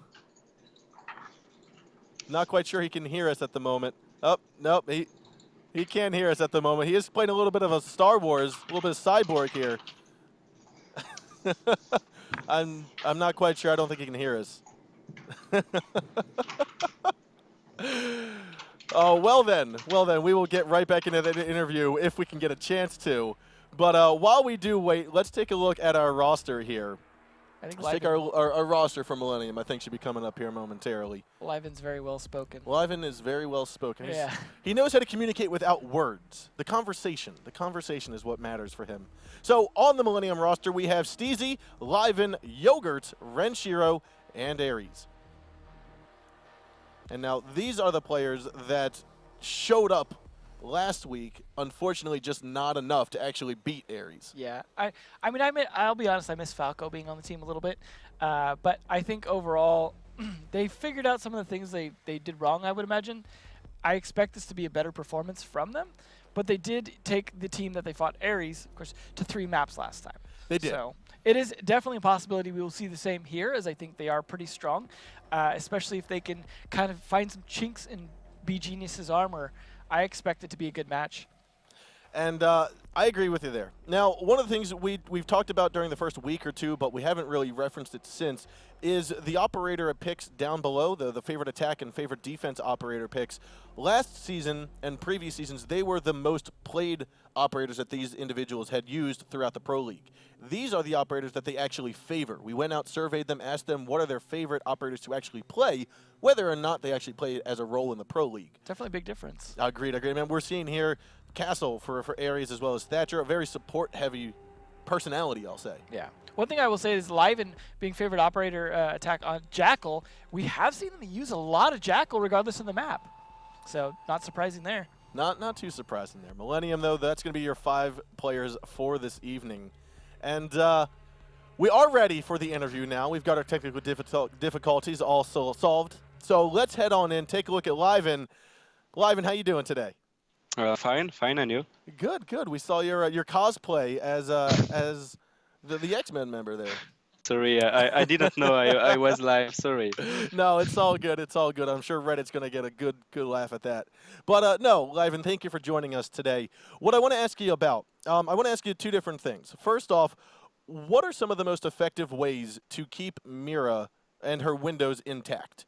We know that Mira is a very useful, very effective defensive operator. She's changed how bomb sites are held, and that's mostly due to those Mira windows. So how do you keep them intact? What is the most effective way to do that? Oh, we might have lost him here. Call on there we Twitch, go. and very good call on Banditrix to keep Mira safe. Fortunately, Ibana can be Banditrix now, so it's not so easy to open a Mira. You just need to keep Mira safe from a Twitch drone, I think. Okay, so the Twitch drone is one of the biggest things to look Yes. out and be aware of? Yes, definitely. Awesome. Well, thank you for that. The next thing I want to move on to, though, is more about Echo. Echo is yet again another one-speed operator who has not seen a lot of play in previous seasons, but we are starting to see a mix of Smoke and Echo together to stop these Candela plants, these Candela and Smoke plants. What I want to know from you is, has Echo become more effective or more necessary in today's meta than previous seasons? In my mind, Echo was always necessary because no, Echo is used only to keep the plane safe. But I think you can use the Echo drone to to save the roamers. Okay. And it's a important thing. We just see Voy move his Echo drone to save Jack. Yep. And I think Echo is a good way to keep the bomb safe with Ying, but you have so many ways to protect the site. You got C4, you got Smoke, so Echo is a good pick, but not a necessary pick all the round. Okay, so he has a lot of different versatility usage that you can get, but he's not a guaranteed necessary pick. I like that. I like that. All right. Well, is there anything you'd like to bring up before we head out for the evening? No, not really. Like always, I want to thank all our supporters, especially after last week, and Millennium to support us. Awesome. Well, Liven, thank you for joining us today, and good luck to your team tonight. Thank you. Thank you. Points in there. Yeah, definitely. They actually do play quite a bit of Echo. They do. It's not surprising. One thing you brought up that I thought was interesting that I hadn't really thought about before was the impact Bandit plays into the Mira. Now, you brought up the Bandit tricking, but what I think is also important is now that one tick thing you guys have talked about in terms of battering the barbed wire. Yes. The Twitch drone can't jump. So you have a situation where, depending on the bomb site, you may be able to completely cut off that Twitch drone from coming in. I know a lot of pro players have had difficulty hearing the Twitch drone, but if you could put down the barbed wire and the battery, and also Bandit trick the Bana, it's going to be really hard to get those mirror windows open. So Bandit, very key role now in that. Yeah, and even if you don't necessarily destroy the Twitch drone with a bandited barbed wire, that Twitch drone still has to shoot once to get rid of the battery. So you're still going to have that audible notification. Absolutely, and that'll give you that chance to shoot the drone, which is not the most mobile drone, and it can't jump, so you can hit it a lot easier. So I think a lot of thought there in terms of how they defend these windows, because the windows still a pivotal part of this gameplay. We saw earlier Mira, the top-picked operator. So yeah, I feel as though the Echo is now one of the most picked defenders that has an ACOG still. Yeah. We don't see a tremendous amount of Doc. We almost never see Rook anymore. Yeah. Mira doesn't have an ACOG, which basically leaves either Tachanka/Capcan, which don't have ACOGs, or you've got your 3-speed or your 1-speed of Echo. Yeah. The unfortunate part is he can't, like Smoke, still be kind of doing his thing and use his gadget, and I think that's the big hindrance. Much like how IQ can't really use a rifle while using the gadget. Yep. Those kinds of things create situations where it's difficult for them to really push hard into the meta because of those limitations. But I do think, I agree with what he said about Echo drones being used for roamers. I remember when Echo first came out, Avian talking to me about how fun it was to use those to harass people or to cover roamers, or even as a roamer yourself, just use it to push forward aggressively as your own drone. Now, we are going to head into our second roster of the evening, or with BGenius. Unfortunately, we don't have an interview, but we do have this lineup. So we got T-Pex, Shaiko, everyone knows by this point. RX, also a great player there. Mastamort and Sneaky, definitely a good lineup, although, again, as I was saying earlier, it falls a lot on Shaiko. Not that the other team members aren't good. I saw a lot of good play from RX, especially last time as well, but Shaiko, being the star of this team, is going to get a lot of focus here. Yeah, I mean, Shaiko, if we refer back to last week when we saw him, or 2 weeks ago when we saw him play against Penta, Shaiko, I think the first game had 13 kills, second game anywhere between 13 and 16 kills, and then it went to the third and final map. So he had over 30 kills, if not over 40 kills. Oh, we're seeing here 36 kills is what he had here. Yeah, and you're seeing even that with that low headshot percentage, but that's probably just because a lot of those kills didn't actually require the headshot because he's just getting them anyways. And you see him favoring the 3-speed attackers and defenders with Ash and Ella, so he's definitely an aggressive player, knows how to peek quick and take advantage of good crosshair placement. And I think to B Genius's benefit here, if they can keep Shaiko alive, they are likely to be the victors out of this series. It's going to be up to Millennium to shut down Shaiko. If they can do that, and if no one else can step up their game to counter that takedown, I think if Millennium can't do that, then we're going to see B Genius walk away with this. Well, it could be another Nesk situation where they really try and counter that. I mean, this isn't Penta, but definitely Millennium are more than capable of trying to target him a little bit, especially if you know he's coming in as that Ash and you know the entry frag spots, you know where he's coming in from. If they can set up around that and plan according to that, I think they could take advantage of it. I think so as well. Let's head into our map ban phase at the moment now. It's going to be B Genius and Millennium. B Genius banning first. Another situation where we might see Coastline here, hopefully not as the decider this time in case it doesn't make it to 3. But I think a good chance of maybe Oregon coming out as well this time, and maybe a Chalet or Cafe. Hard to say. I'm feeling like we aren't necessarily going to see a cafe. No cafe. No cafe. Definitely not, which is just fine with me. Not a big fan. But Chalet going out as well, so a lot of the potential picks dropped off quickly.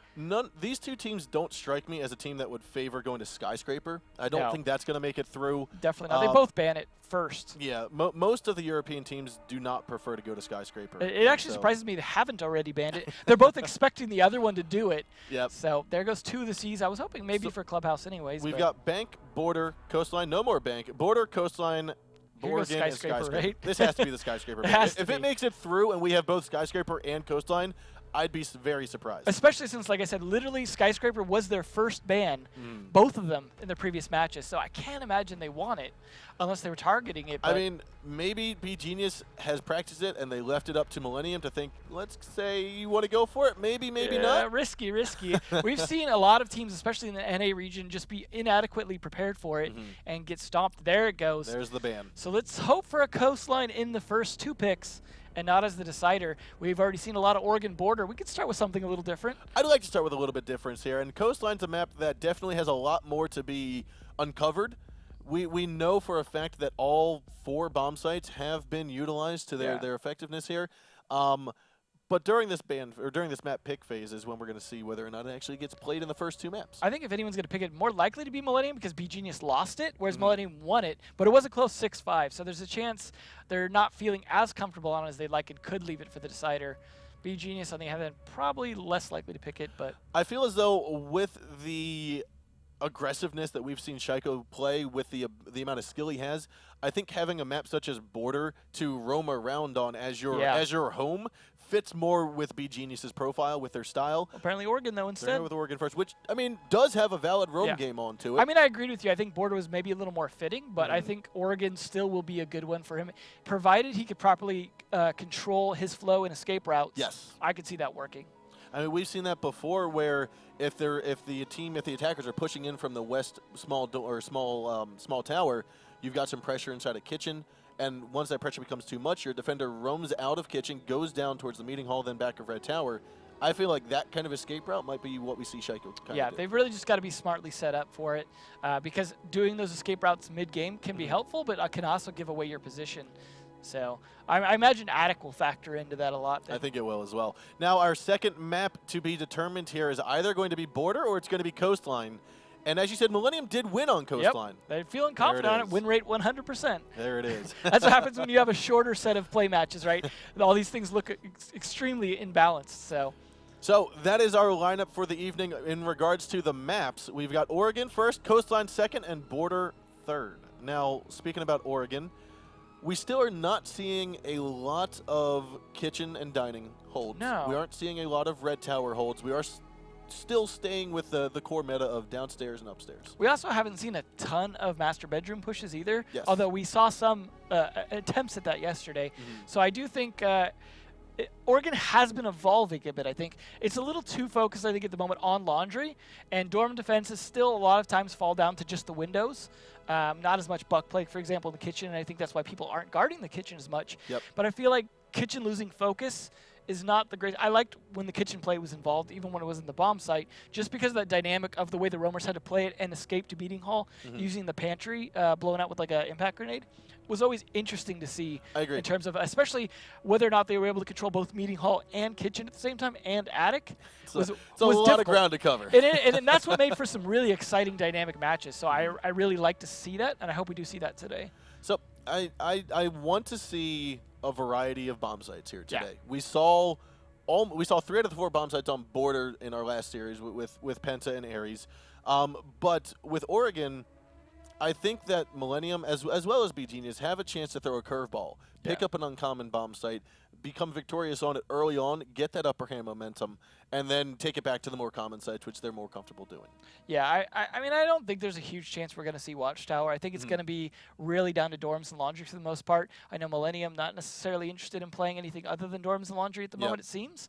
But they might have, practiced up for this, come up with something new. But I'll be interested to see, like, with who we were talking about with Shaiko being, if he's on the roam and taking advantage of that Ella, this is a team that brings a lot of Jackal. Yes. So we could see some good counterplay to that Ella roam, although being on a 3-speed, even with those pings being a higher frequency, those position changes are very quick. I appreciate any defender that can outmaneuver a Jackal effectively time and time again, because as an attack or as a defender, when you're in prep phase, you just have this flat out route that you go to reinforce to then get to your roam spot, whatever it may be. And you have to keep track of every single spot along the way that you touch in with your feet, because Jackal could pick you up at any one of those points. So people that can outrun a Jackal, that know, okay, the Jackal is here, can actually challenge the Jackal, I think that shows a lot of skill. And I feel like if we do see that Jackal play from Millennium, if they do start finding Shaiko earlier on, and if Shaiko can manage a victory on that, I think it's just going to be, again, another indicator that this player is at the top of his game. I think it's really in Shaiko's favor, though, if he's on the Ella. I know we're talking a lot of theory about those particular matchups, but I think we probably will see these. The advantage that the Ella has, though, is having those mines, so he can set up a counter to a push on him. Like, I'm being pinged, I don't even have to move. Throw a mine here, wait for it to go off, peek and shoot. And so I think overall would have the advantage unless he's pinched. The nice thing is the ping is shown to all the players, so it can be more than just Jackal pushing. That's definitely going to be a concern here, I want to say. So, I mean, let's move on to our second match. Let's just talk very briefly about Coastline before we get underway. With Coastline, we know the blue bar and red bar. That's both their primaries. That's going to be a primary bomb site. We know Penthouse and Theater, also a very good one. Who could not chosen a lot. I think the third most chosen bomb site would be the kitchen and the delivery. Yeah, and I expect we'll probably see that at some point. But it's definitely going to come down a lot to the blue Sunshine Bar as a big one, which means they're probably going to have to vary how they set up their defenses on it as well, because once it gets figured out, people start changing their attack approach. But this is a map that I think has some interesting roams and things like that. There is, I think, only 2 stairwells. Much like Border in that sense, but it's still a map that somehow with 2 stairwells is still roamer friendly, much like Border. So I think both those 2 maps have a lot of similarities, and also in a lot of vertical play that doesn't look obvious at first. Like, oh, I can shoot through this floor. Border's kind of the same thing. I think one thing that that Coastline has that Border doesn't is a centralized courtyard to vault over. Yes. Well, this one has a courtyard. It's just open. Yeah, so Border has an atrium.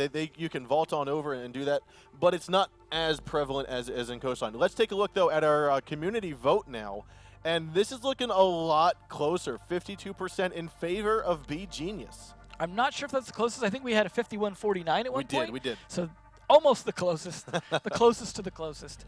So I think that is probably pretty reasonable between these 2 teams here. Although, like I said, every time I say that, we see a stomp, right? So it's up to these 2 guys to drag it to map 3 here so we can see all of them.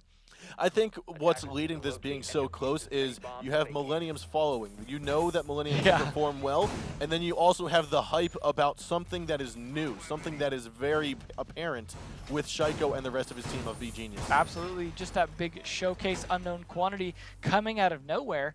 But we are going to be starting on Oregon here, and they are bringing the Legion already, so this should be interesting in terms of how this plays out. Not a lot of, like, they're not bringing a Glaz or a Blackbeard or anything you'd expect to try and push on windows for the Storm's attack, so hopefully they've got a good plan in mind for how to actually attack this appropriately without just depending on window pushes. Stizzy might be a big problem with that as well, trying to slow it down. For example, sometimes we see a Frost on this map because the ability to put spikes near the window, or a trap near the window, but in this case, Legion could be the one to do that, although it looks like he's kind of playing more of a roam role. We are going to see the majority of B Genius start out by the red tower, try to take it on over, which is a very common strategy, something you almost see every team doing, because gaining control of that will then stop a lot of flanks from the attic, from meeting hall, and all that stuff. Yeah, in my opinion, no matter what site you're attacking, take west side, take tower. Like that seems, because that pinches the map, and that's the two areas where you can actually cut off rotations to an extent and make sure you don't get flanked from behind. Whereas main lobby is a bit riskier, in my opinion, because there's a lot of ways to come in: meeting hall, kitchen, up the stairs, down the stairs. It's risky. What I do like, and I want to see more of, is Steezy. Shaiko. Nice kill there by Shaiko. Again, the 3-speed monster running on through. I want to see how Steezy is going to hold down Dining. He's putting a lot of pressure on this, so the attackers cannot necessarily force their way through. Shaiko, though, coming in like just bolt of lightning, taking down the bandit already. That's a good start for them. Having this full tower control now, he's going to rotate probably to a different position now that he's done his job over there. But they are doing a lot of window play despite not having that Blackbeard or Glaz. A little bit of a flashbang, and looking on through the window, Mas is unfortunately going to be blinded a little bit and miss his shot. So it looks like Shaiko is just going to play aggressive here. He might even jump in. He doesn't have the diffuser, but I could see him just jumping and shooting everyone. Yeah, he's going to get a sight on Yogurt, and then he's just going to jump in, and that's going to be the kids' dorms all taking control of. Interesting late ADS there. He's just trying to make sure he can defend himself. As he does that, you hear the Thatcher grenade come in and take it right out. Oh, he's going to be rushing in here momentarily. They already know Mas got to get picked off here. Diffuser going to fall, and now RX is going to be looking for a shot there, but Shaiko's already jumped in, grabs the kill on Yogurt. Wonderful kill there. Now that's going to be a 2K for him on the round, a 3-on-4 with a minute 10 to go. Bad smoke grenade throw there. Unfortunately, he gets punished for it with death. There it is. Steezy gets popped up. Oh no, he's going to walk away from that, but not Liven. Liven goes down. Last man's going to be Steezy, and Sneaky will take him out. That's going to be a 3K here for Shaiko. Does he just shoot a mid-jump in the window? It looked like this is brutal. Just, hey, how's it going? Tap. Just tap. Yep. One tap and done. Yeah, so they made sure to finish off the job, but it was definitely a hard-fought battle there for Millennium. Now it looks as though we will be having a re-host here, so with that you get to see us lovely people again. I know that's what you were all waiting for. Now that you got a good tease of a good battle. We're just going to give you one little round of this wonderful That's series. all you needed to see is Shaiko just shiking it up. So nicely done on their first attack there. Like I said, they weren't necessarily set up for that window push, but they did make it work due to some good crossfire from Shaiko.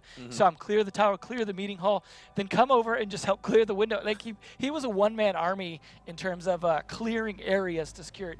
The window fight didn't work out as well as they'd like. You saw some great hold there by Yogurts, managed to actually kill one of the attackers with the diffuser and drop that. That could have been a big problem for them had Shaiko not been able to pick him up right after that. I did not see this setup from Millennium that's going to put an end to Shaiko on round one. Now, it is only round one. We still have lots of more games to play, but I was expecting more off the get-go to try to stop Shaiko. Shaiko just ran into Meeting Hall. Almost, he got a kill right away. He then moved over towards Dining, up towards the top windows. And, again, kill after kill after kill. They need to put an end to Shaiko. That is the end of the story. You don't stop Shaiko, you don't stop E-Genius. I'd almost be careful about even roaming until he's off the board. Because it's a situation where you're spread a little more thin, and more of your guys are going to be in 1v1 situations, and that's the ones Shaiko's winning. You need to get him in more 2v1 situations or 3v1 situations, and you're not going to get those most of the time on roam. You're going to get those more often on site, which he was able to help clear very quickly because they weren't properly set up for good crossfires on that. Maybe they overcommitted to the roam downstairs.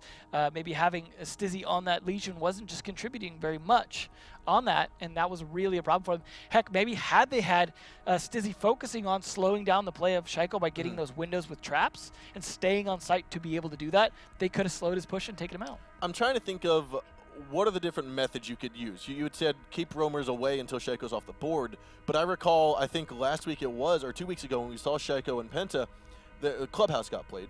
And we had, I think it was 2 members of the defenders up in garage, holding down and causing a lot of distractions for 3 members of B-Genius. Shaiko managed to go down the main stairs, got all the way downstairs, and started causing a lot of havoc, but he had no support. So ultimately, he might have gotten 1 or 2 kills, I think, that round. Yeah. But he didn't cause the dent that he needed to because the rest of his team kind of got played in garage. Well, he's like a wedge or a spearhead, right? He could go in and definitely take people out. Yes. They just need someone to follow it up. And you saw that with him pushing the A window there. There wasn't anyone for him to hit right away. But then once he was able to help his teammates on the other window, on the B window, that's when it mattered because it was helping a push and a follow-up. Whereas, like you said, when he's alone, he's doing some damage, but it's not necessarily getting his teammates in unless there's that crossfire or he's helping them get into a spot they're actually going to push. Yeah. It's like filling your gun with an explosive round as opposed to just regular bullet. You're going to do a lot more damage if you fill it with more people and more power. But no, so what we saw here in Oregon on the first defensive round was Millennium going up top. I think it was expected. I think, like you said, we're not going to necessarily see something too outrageous from them. I don't think we're going to see a red tower nor a kitchen dining hold. No, probably not. Well, it's likely just going to be top floor and downstairs and laundry. Do you think that we'll see Millennium try to go back upstairs again for their second defense? I think if that's the one they really want to play, which that is their primary, generally we see a lot of teams pretty stubborn about their primaries, and they will tend to do them. We rarely see teams switch after losing it once. So I think it's very likely now but they also have more information to work with now in terms of dealing with that attack. Yes. With the trap meta, they have both Ella and Legion. They have more than enough ways to slow down Shaiko on his entering. Throw down some barbed wire in the window. Throw down like a trap above the windowsill where his Ash Breach isn't going to, it may take out the barbed wire. Maybe he'll take out a Legion trap, and he's going to think he's confident jumping in. Boom, hit with the mine, peek him. But that expects Ella to be somewhere near there, or at least for the teammates to be ready to make that peek. And that's not easy. Everyone's got to be ready to flank and push on it when that happens. That's where you have someone at the top of right stairs using that usual counter peek. So. Now, we are getting back into the game here. Again, this is going to be round number 2. We unfortunately had a rehost after we had B Genius win the first round over Millennium. So we are actually going to go down straight to the laundry instead of dorms for B Genius's first bomb site. And they are going to be bringing in that Echo we were talking about earlier. So no smoke. So interesting choice. We see the no smoke meta more so in Latin America just because they're good at those C4 throws. But it is a bit riskier on laundry here if you're not set up for a lot of C4 throws. In this case, we've got C4 from what, Mira? We have C4 from Mira, and that is it. We're likely going to have barbed wire from Bandit and Echo, and impact grenades from Legion, and Ella might be carrying impact. I want to say she's going to be carrying. Yeah, I don't agree with this in the sense that it's really low on ways to stop a push into laundry. But then again, that's assuming they're going to push laundry. If they push the other side, maybe this defense will work out a bit better. I think we talked about it yesterday or maybe during the Latin America, but bringing Legion is something that you talked about as being very effective because you can toss those goo mines on laundry in the corners of the laundry room, and it's going to give an indicator through the smoke whether or not they're going for that corner push. Yeah, because you know exactly where they're going to go. There's only 2 spots they're going to run to. You're going to see which one gets picked, and you can pre-fire it for sure. Yep. So I completely agree. Even if you're just going to throw a C4 at it, it actually gives you the advantage because there's no glass. They can't see through the smoke either. But we'll see if they do that. We are going to have Shaiko on the top floor along with Sneaky and RX. You're going to have 3 roamers all the way top, and I think T-Pex might be inside of the meeting hall. So this is a 4-roamer game we got. Wow, the Mira is not even downstairs. This is extremely risky. Not having any real counter to the downstairs. I like what he's trying to do, but it didn't even work. Stopping the hatch from getting opened there, trying to fire down onto it. Very heavy upstairs. It's looking like it's going to backfire on them if it's capitalized on. And we do have the iron sights on the Ying T95, which is odd to me. I'm not a fan of any iron sights on any guns. Oh, we're seeing that Echo drone actually creeping around too. Yeah, maybe he just bought the operator, forgot to unlock the attachments. Yes. Because I need some more round. Moments before the round went live. Good pre-firing here, but they're actually going to spend a lot of time trying to clear this top floor because of the heavy road presence. So that could work out in B Genius's favor. I think Shaiko's in a perfect spot here. Nope, he's going to get spotted out. Was in a perfect spot, but he will get spotted out here. He's got the pre-fire, and he could fire through that mattress. RX, though, with the C4, still going to actually use it upstairs, potentially. Now you can see the Echo drone. You heard it pounce off. I think it might have gotten Renshiro here. That's going to force him to go out. He's going to get disoriented. Again, we have over 2 minutes used up. No more Hibana either. However, Laundry Hedge has gotten open. That means Yogurt's going to move in forward here. Candela's going to go out. Shaiko not blinded at all. And there is Yogurt. He'll go down by Shaiko. Going to look like another pickup kill here. Aries going to try to challenge him now. Wall bang by Renshiro. That's going to go for Shaiko. And now it's a 4-on-3. Less than a third of the round to go. So they're definitely making some progress here, but 50 seconds left, and they're still on the top floor for the most part. Seems a little risky. I feel like they could have just pushed construction about a minute ago, called it a day, and maybe won the round. We do still, okay, so we have 2 members left. Oh, RX going to pick up a kill on Ranchero, vault on through, and Aries will pick it up on return. A 3-on-2 now. You still have 2 members downstairs from defense. It's Moss and T-Pex. Sneaky still inside of the main hallway by the west stairs. Yeah, they've killed all the roamers upstairs, but they lost most of their team doing it. Down to just 2 attackers left. Oh, as I say, that equalized a little bit by LZP there. Here come the smokes, here come the Candelas. This is going to be a quick plant. We also have Moss, who's now close up on the corner. They're going to drop, and Liven gets taken out as well. And Moss is going to pick up a 2K to win round number 2. B-Genius goes up 2-0. I really want to give that round, not to B-Genius for a brilliant defensive setup, but more so due to Millennium not taking advantage of the fact that they could have just pushed downstairs.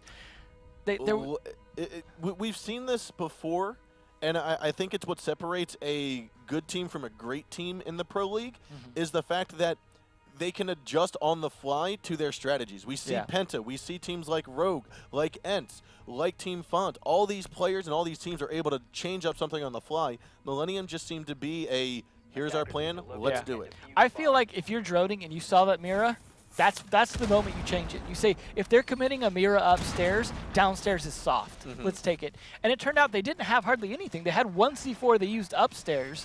They didn't have hardly anything else other than the Echo drone downstairs to stop it. But they only won because Echo was just able to shoot them by the time they had their last 2 come down.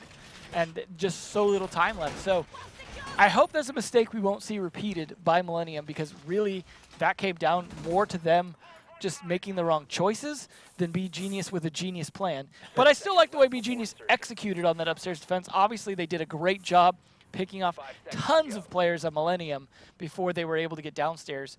But that could have easily gone the other way. Now, had been different choices. As we called it earlier, we typically don't see much of a Rook play, but here we do now, as Renshiro is going to be picking him up. Interesting choice.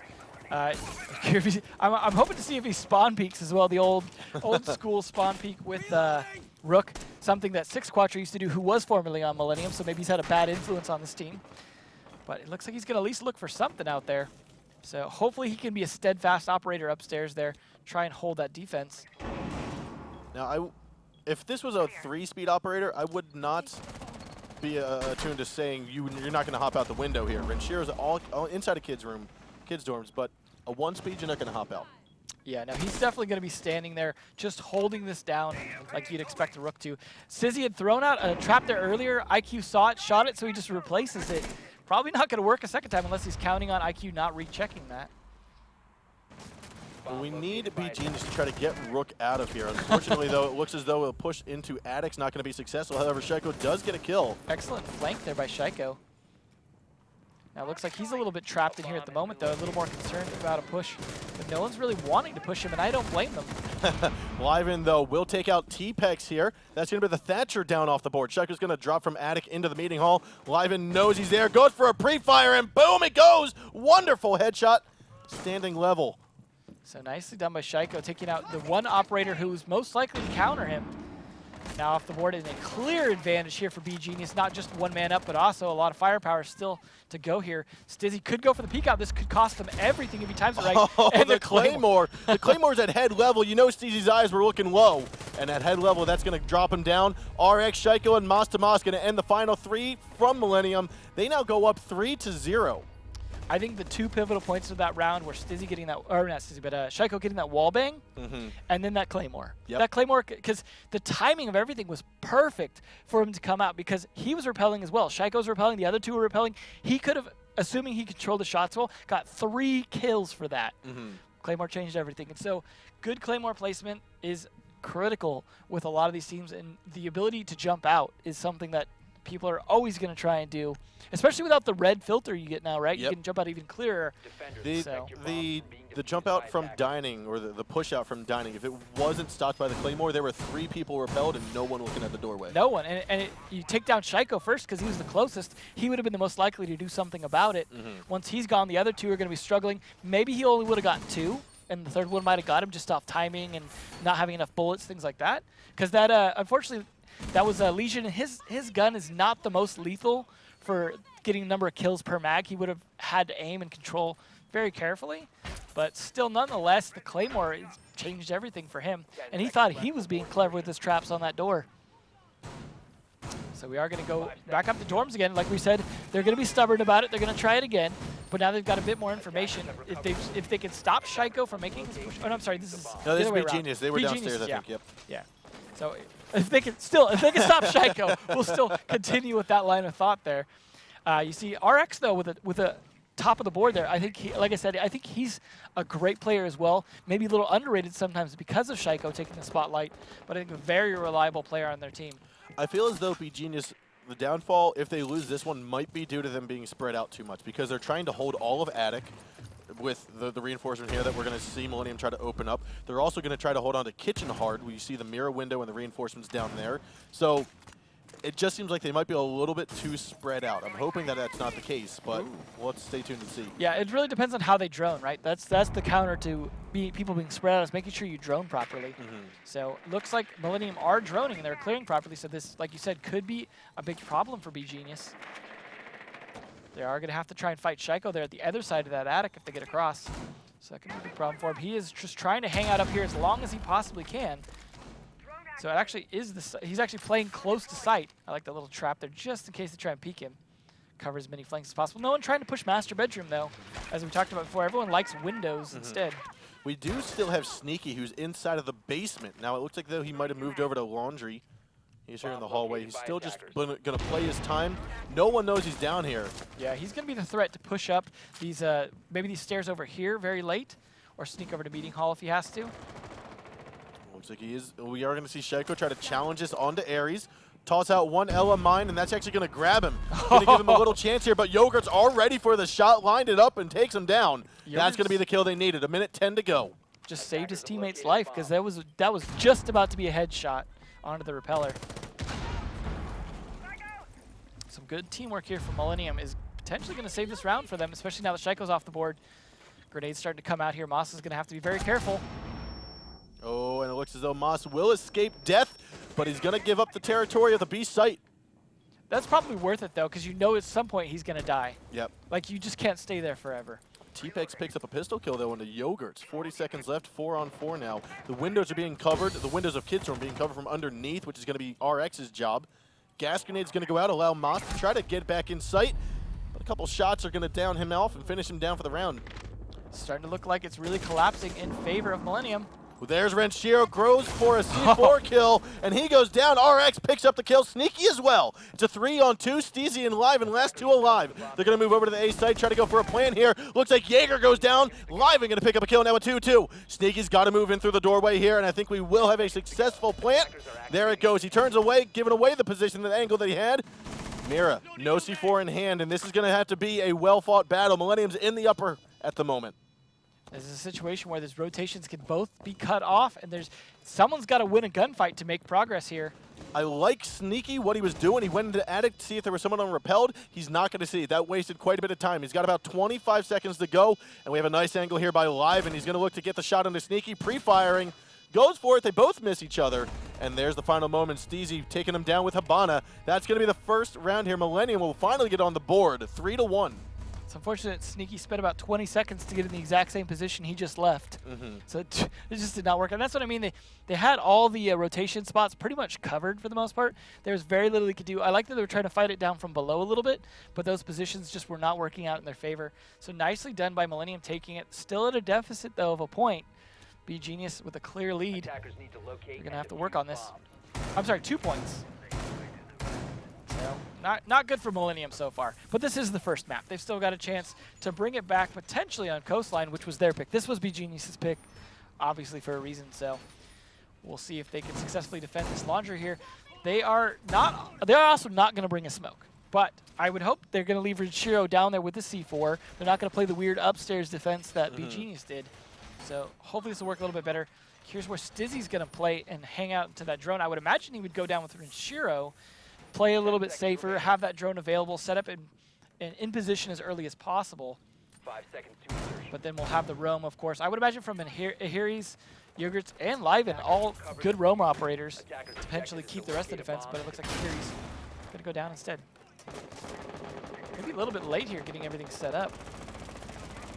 Because they're being very aggressive. Shaiko already going to be pushing to Yogurts very soon. Yeah, we are going to have a nice push in from B Genius into the red tower. A couple 3 shots going in through, getting the cam down. But B Genius, if they want to take red tower, they'll take red tower. That's exactly what they're doing. All 5 attackers over here. Weird to have the guy with the diffuser push in so quickly, though, but it has been droned out, so it is, I guess, a little safe to do so. But this is, again, aggressive, though, having the IQ with the diffuser pushing so far up. Getting ready here, he might be the one to actually counter that. I got to believe that part of that reason is just because they will be able to spot out any LMI, Legion, traps, bandit, mute jammers, whatever it may be. Yeah, that's a great point. I think that could come in fairly handy, assuming he doesn't get flanked or anything like that because he's paying attention.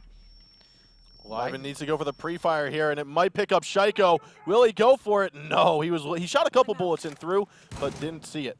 Yeah, it didn't seem like he was able to actually spot as well as he would have liked. I like the idea of using those. Does go for a pre-fire finally, but it's a little late. Would have been lucky for him, though, if he got the head. I thought Shaiko was going to go outside of meeting hall, try to pick up Liven, but no, he doesn't. Instead, Flashbang's going to go down towards Ares. That's the bandit inside of the main hall. C4 comes out, Sneaky goes down. It's going to be a 4-5 now. Half the round still to go. This looks like it's going to be a tower push with an Ash flank on the laundry stairs. A very typical attack we see that works pretty well, assuming you time the Ash push just right on the other side. And I imagine Shaiko's going to do that. Yogurt's going to have to be on top of his game to hold this. Good nade in return. Moss to Moss picking up the kill onto Ares. That's bandit down. However, we are most likely going to have Liven try to come up for a flank later on in the round as Shaiko does go down. Steezy picking up a kill as well into RX. Yogurts will fall by Moss. That's going to make it a 3-2-on-2 now that Moss continuing the onslaught to come in, pop off Renshiro's head. And now we have Steezy inside of the cubby. T-Peck's going to go down for the plant. And we are going to have the drone destroyed. So unfortunately, plant will be successful here for Millennium. And that means Steezy going to have to fight this angle, and he's got to know Moss is here. It has to be a pre-fire. There it goes, going to lay it on down. Liven comes swinging around, and it looks like B Genius comes out on top. I gotta say, Moss was playing pretty good on that IQ, playing it pretty well and smart, taking advantage of both the grenades and the speed, as well as the gun. I think that was a big part of why that worked. Shaiko's push surprisingly didn't work because they were very aggressive on that laundry side. Did a good job of that, so nicely done. On the defense for the most part. Obviously, they didn't win it at the end of the day, so that's unfortunate for them because that now brings it to match point. So had that worked, I felt like they might have had a chance in this because they seemed like they were getting a bit better. But Moss's execution was just on top, and then Echo there, not going to be nearly as effective. Say they had smoke right there, imagine how much more effective that would have been to just smoke that corner, and then you would have forced him out of position, been able to get an easy kill instead of trying to switch to your Echo drone. So I think, again, they should have just gone with smoke instead of Echo there. I think you're right in that sense, especially if it's going to be a back lobby push or a back tower push. Front lobby, yes, smoke can be very useful. We've seen smoke do his job before, but unless you have that line of sight, unless you have 3 smoke charges you're going to use at the exact same time or all together, you might not get everything you want. Yeah, if it was Echo holding a C4, that might have been a different story, but it's definitely not that situation. So it's unfortunate. Now they are really going to have to be smart on this attack and clear properly. Last time they attacked this, they just fought everyone upstairs, which was a bit silly. I would hope they would consider now a construction or even a lobby push at this point to be able to actually properly attack this. Lobby push a lot riskier, though, because you have to deal with those armory stairs right there, which is near where the mirror was playing last time. We'll see if they set up a similar defense. It looks like they could be, though. You see RX going upstairs, and you see just the Echo downstairs at the moment. I think we're going to see a similar thing. You see all of them up there just hanging out. So please, Millennium, be smart about this. This is a lobby push. Again, I don't think this is the right way to go. I think a tower push would have been a lot smarter. But who knows? Maybe it'll work. A bomb has been located. We will I'll give them the benefit of the doubt. Yeah, we will have the drop hatch get opened up. Renshiro going to go for a very quick plant. He didn't need to re-peek that, I don't think. And oh, this is going to be just a bomb rush down. Moss picking up 2 with a bearing 9. Gets traded down by Liven, already inside of the site. They're trying to take this on. They know that there's too many defenders above. Shaiko's already coming down, trying to look for a shot. Liven goes down. Almost a team kill here. And it looks as though Sneaky picks up a kill as well on Ares. And the attack has been thwarted. This is now not looking good. Yogurts has to get 4 more kills if he wants to have any chance at keeping Millennium in the round here. And unfortunately, that's not going to be the case. Shaiko comes on up, grabs the half, and that is it for map number 1. B Genius takes it 5-1. That was not great at all for Millennium on the last attack. They had control of the hatch as well as the stairs. Dropping hatch was just a huge mistake. I mean, they dropped right into the shots. Not that it would have mattered that much, but they had the stairs. They had the ability to push them. They pushed in without the diffuser, were ready to plant, and instead of pushing towards the laundry machine, they just dropped in. Let's take a look at some of the highlights here on map number 1, which was Oregon. And I'm feeling a lot of these are going to go in favor of B-Genius. Yeah, a lot of Shaiko ones, some good RX ones as well, I would imagine. So I mean, if we talk about that last round for Millennium, I felt as though if they were going to go for a very quick push, leave that drop hatch covered. Yeah. Leave the drop hatch covered, don't open it up, and that way you can then rush down, go for your plant. They had control of laundry within seconds. They had control of the B site inside of the supply closet within probably 10-15 seconds after they got down. They finished off Mas to Mas, and ultimately, I think they overextended themselves into the bomb site. If they would have just let the drop hatch available without being opened, kept a hold onto laundry, they could have had it. there's no reason they could have covered the hatch with some people, pushed the stairs with the other, came around from laundry from behind, and easily took Echo out, and then it would have been an easy plant. But fortunately, some great plays by Live in there as well. Some good IQ play all around, especially for Moss here. This was his round where he played really well, where I was saying they wish they had the smoke, I would imagine. The Echo wasn't able to do his job, but this Echo did a fantastic job. Yeah, wonderful job there by Moss, and fortunately for B-Genius, they have secured a very definitive win on map number 1.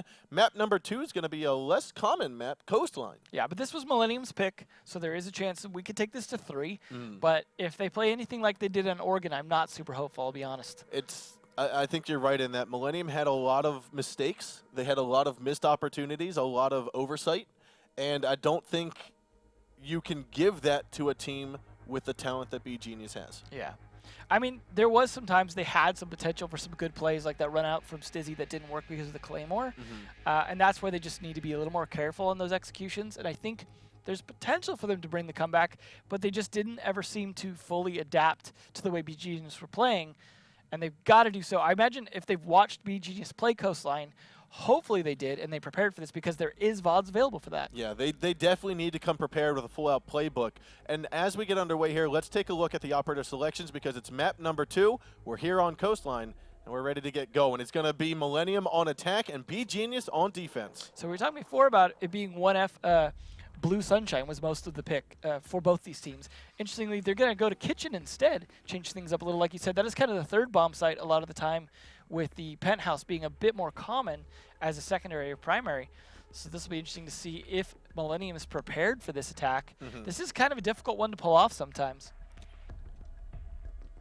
Attackers need See to if they can locate do and so. But defuse they are bringing the bombs. Ying from Anahiris. Hopefully that'll work out. I feel like the big reason Ying doesn't work out most of the time is blinding your teammates. I feel like if you can control that properly, it can be very effective, but you got to time things because of the short duration of the flashes. I think you need a lot more coordination with Ying than you do with a lot of other attack operators, like, say, Ashe, for example, with the flashbangs. Yep. But the upside is you don't flash yourself like you do with Ashe's flashbangs, so you can do a nice solo push if you're smart about it. Not that we see that work very often. 10 seconds left Moss before bringing a insertion. smoke this time. That's good. They also have the Legion. Looks like hopefully playing close to site here. So between those two, they could do a little bit of delaying on the attack to give Shaiko time to do his flank roaming. Could work out well. Interesting though, RX upstairs. We're seeing a lot of off-site Mira from them. RX always kind of playing this hold on outside of the bomb site. But it is good for him to hold above the bomb site sometimes to prevent shots down from above that top floor control. And that's what he's set up for there, is to prevent that top floor control. Live and already very quickly, I think he's... Okay, I thought he was about to get inside of Hookah already. No, he was just out on the balcony. But again, it looks as though they are going to take over North Balcony, go in towards VIP, take over Master Bedroom. But it's going to be up to Sneaky and RX to put a stop to it. Now they are pushing a lot from one side, from one entrance. If RX is prepared to counter this, this might work out in his favor, because one well-placed C4 could take out quite a few of them if they foolishly push the same spot. Especially if Shaiko, I want to call him Psycho now, is ready to come up around a flank angle, then they'll really be in trouble. Could see multiple kills come out. I have a feeling that Millennium is going to be prepared for someone to pop in from the hallway into VIP. I don't know if they're going to be prepared for it to be Shaiko. And this position RX is in is one we see really, really common for penthouse defenses. So it's interesting that he's playing it for upstairs here. This is one they usually have trouble getting open, but no bandit to back him up. It means that's going to open easy as day, and Shaiko being downed by Heries is a good start there from that Ying. Yeah, wonderful job there. They are going to be able to maintain control or try to get control of Master Bedroom.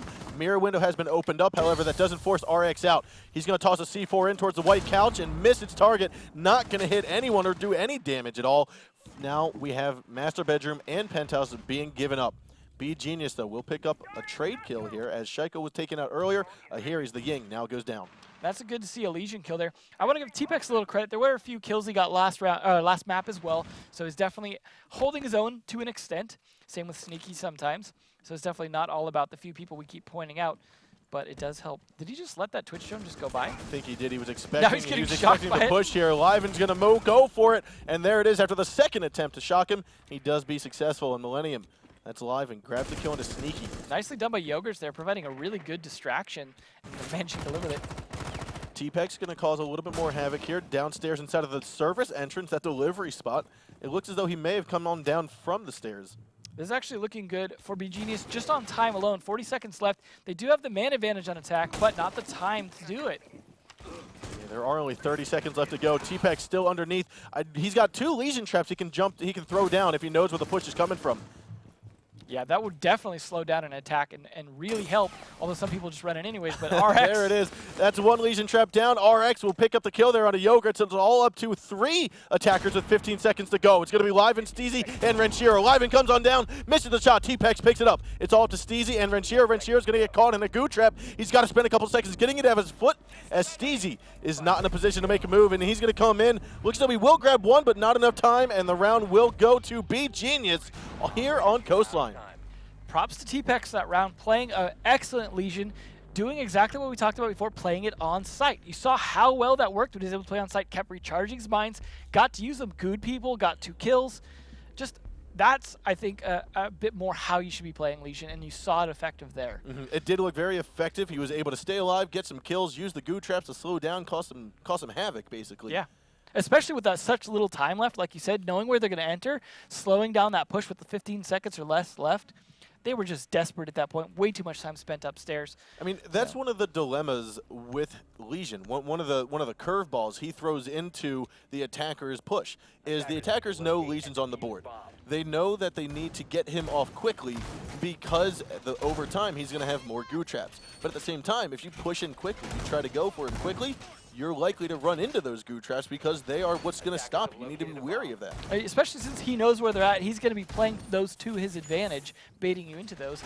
But we are going to go down to the first floor Sunshine bar there, what we talked about earlier being the default for both these teams most of the time. So they should be a little more comfortable here on this defense, hopefully. And we actually have an interesting twist here, Renshiro on that dock. Yes. Something we have seen them do previously. It is something that I think he plays pretty well. So hopefully that works out in his favor. I would imagine he would play it on site, but he looks pretty far off site for the moment.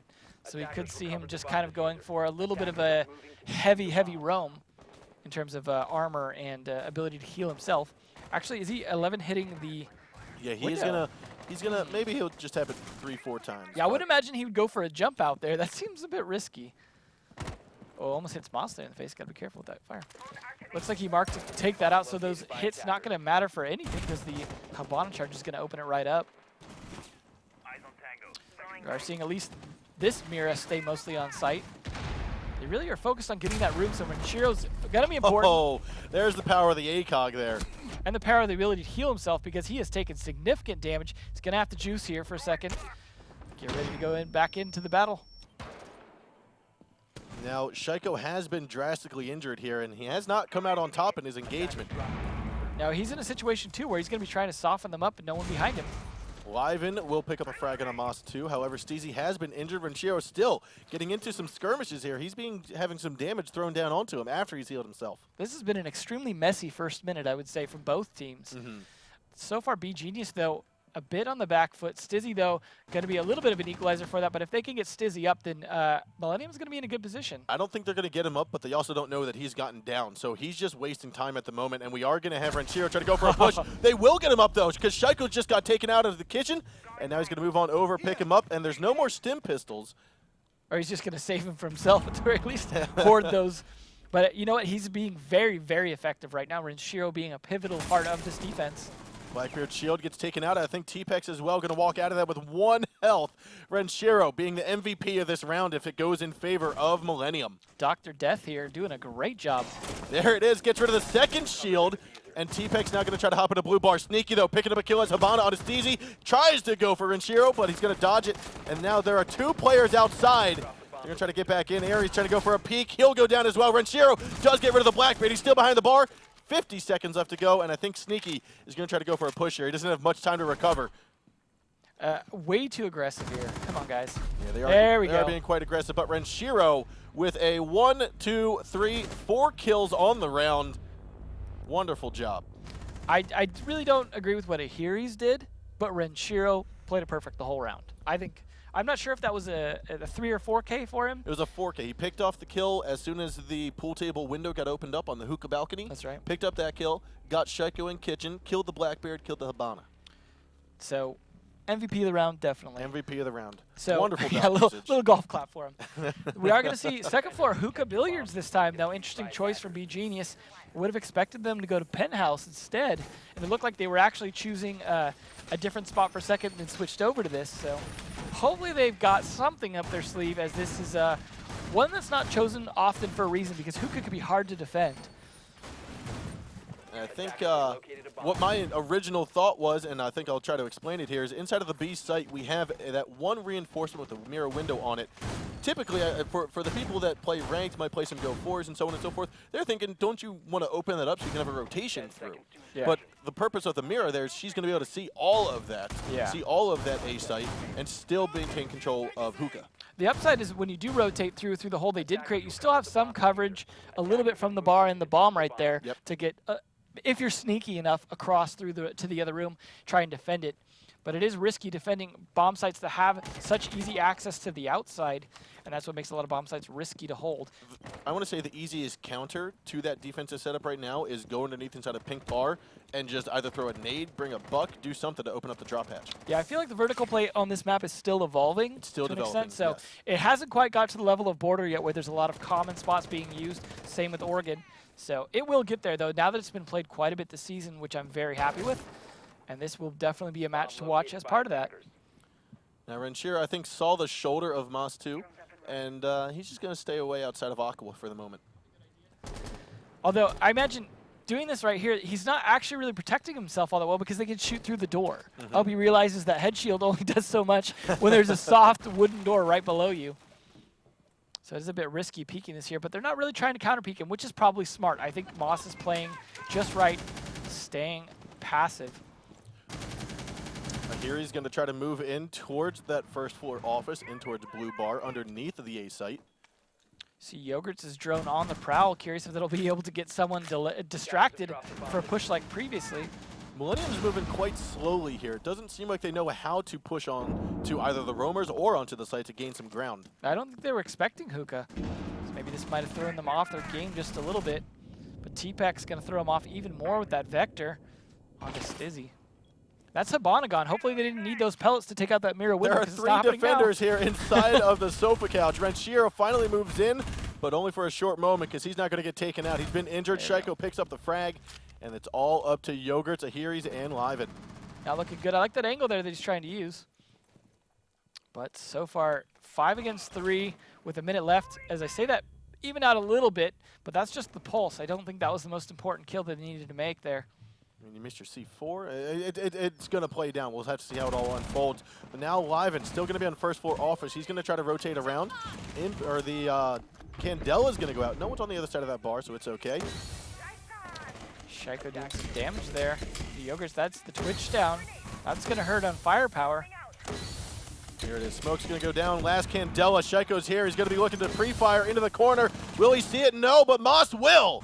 And now Liven with the diffuser in hand is going to try to come on through. Shaiko's being covered by the diffuser 20 seconds ago. It's all up to Liven in a 1-on-4. Head will get taken off here by Shaiko. Wonderful kill. Be Genius now winning round 3.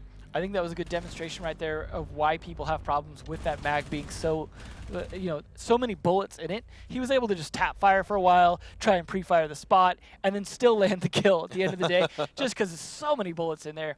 But excellent defense, definitely threw off Millennium's attack there.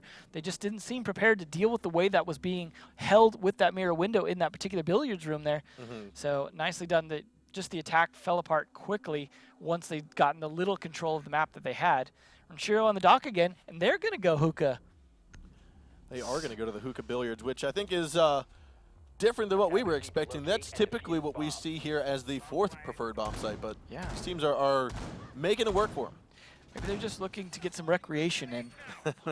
Definitely not. I mean, it worked out, though. We got to admit, it worked out quite well for B Genius because Millennium just didn't seem to know how to attack it correctly. Despite the stacked up defense there, that should have been, in a way, been easier to counter, like you said, through the floor. Take advantage of that vertical play. They just clearly were not. There was no buck or anything like that on the table to do so. I imagine they probably had an Ash, though, but just didn't happen. We'll see if B Genius is prepared to attack this. If there is a well set up, fairly typical setup on their attackers. We've seen Moss with some great IQ play. That might come into play as well. Get some idea when attacking hookah from the outside. If there's any traps in store, which we don't see the Legion, but could still find those Elemines. We could, and I think Ranchero being back on dock, as we see him here again, I think he's going to play a vital role as well as as long as he doesn't get over aggressive or too confident, overconfident. I mean, last time we saw him doing a little bit of roaming. This time he's playing a little closer to sight, but playing it smart. Hopefully he doesn't overexpose himself, like you said, and take some shots. But he is one to survive it potentially if he makes that mistake, as long as they get the headshots. As we say that, Shaiko might have removed a little bit more damage here from Ranchero than he wanted to. Yep, he's got that health already back. The power of that stim pistol being usable on yourself. Feel bad for the rest of his team not getting the benefit. He's going to hoard it all. So far working out here. It's weird to see T-Pex pushing there with Blackbeard, but Shaiko just going to do just fine upstairs by himself. Yeah, and he will finish off Ranchero and Yogurts. Again, we had said if he doesn't peek his head out, get too aggressive, then Ranchero might make an impact, but this round it will not be the case. Castle, that's here. He's going to be on the bottom of the Cool Vibe stairs. Moss is going to try to challenge this, moves on out towards it, and he will go down. Will not win that engagement. Shaiko picks up a 3rd kill in the round here on a Steezy. It's a 4-on-2 now, and Shaiko is locked in on here. He's here on the Cool Vibe stairs. I imagine that Shaiko's going to finish off of here. He's such low health, and the speed versus him, I don't think it's going to work. But in the meantime, RX going down. No, Liven's going to overextend himself, and T-Pex will be there likely. Here will go down by Sneaky, and Shaiko going to move in forward, try to grab this final kill. That's going to be a 4K for the newcomer, Shaiko on B Genius. Well, they definitely know how to attack it as well as they do defend it, that's for sure. I mean, thanks to Shaiko, he knows how to push aggressively into a site. I would hope he has people droning for him, or he's just really confident he's going to land his shots. But he did take down two. Taking down Ranchero and another within such a small gap of time like that is impressive. Must have landed some really good headshots, because you know that dock can really soak bullets. Yeah, the plays by Shaiko are aggressive to the point where we've only seen it by 1 or 2 other pro players so far in this year. Not just this season, but this year. I don't see that type of aggressive style from many people. Yeah, I mean, I'd say Nesk is one of them. Yeah, in terms of frags, maybe comparative to Shate, but definitely, yeah, more of a Nesk player, more of an aggressive Ash like Nesk had been. Nesk not as much anymore, but had been definitely that. So look at him with 7 kills on the board there. Just cleaning up. They're going back to the kitchen that they defended previously. So, I mean, looks like a lot of wire here to slow this down. They didn't bring any kind of Legion or anything like that, but they are going to try and defend this. A lot of people on site, potentially. Nope. Yeah, there's 3 people on site, or near site at least, with Shaiko looking around trying to figure out where everyone's going to be coming from. And then 2 upstairs. Now last time, I think this is the one where they upstairs defended it with like the hookah defense anyway, or maybe theater. Yeah, no, they tried for a theater defense, and RX had his mirror taken out. They had to move back away from it. Looks like they're going to do it again, but a little bit late on that setup. Must have been doing some other, opening of some murder holes and things like that, or maybe even escape hatches. They also are going to keep Sneaky, or at least they have Sneaky around there to bandit charge it. Yeah, that's a good defense. We know the value of that, as we were talking about prior to this match. Harry's, though, sometimes a good counter to Mira, being able to get those Candela behind the wall, blind the Mira, and take advantage of the push. But that is the Habana again, like you were talking about. If they don't have Sneaky doing a good job bandit tricking, that could be it for that mirror window.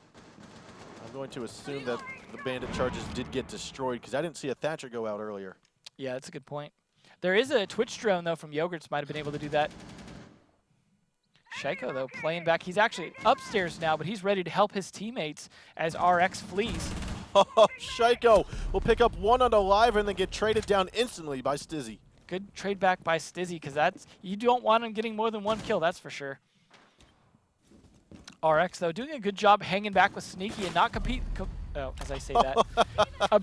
Not abandoning the floor, but abandoning his life, apparently, instead. Sneaky, though, does manage to get away downstairs. Attackers drop the diffuser. Wonderful kill there, though. RX goes down. T-Pek's going to be underneath as well as Sneaky and Moss. It's a 4-on-3. Interesting to see how that Habano is being used there once they took out the mirror window. Found some other good uses for it.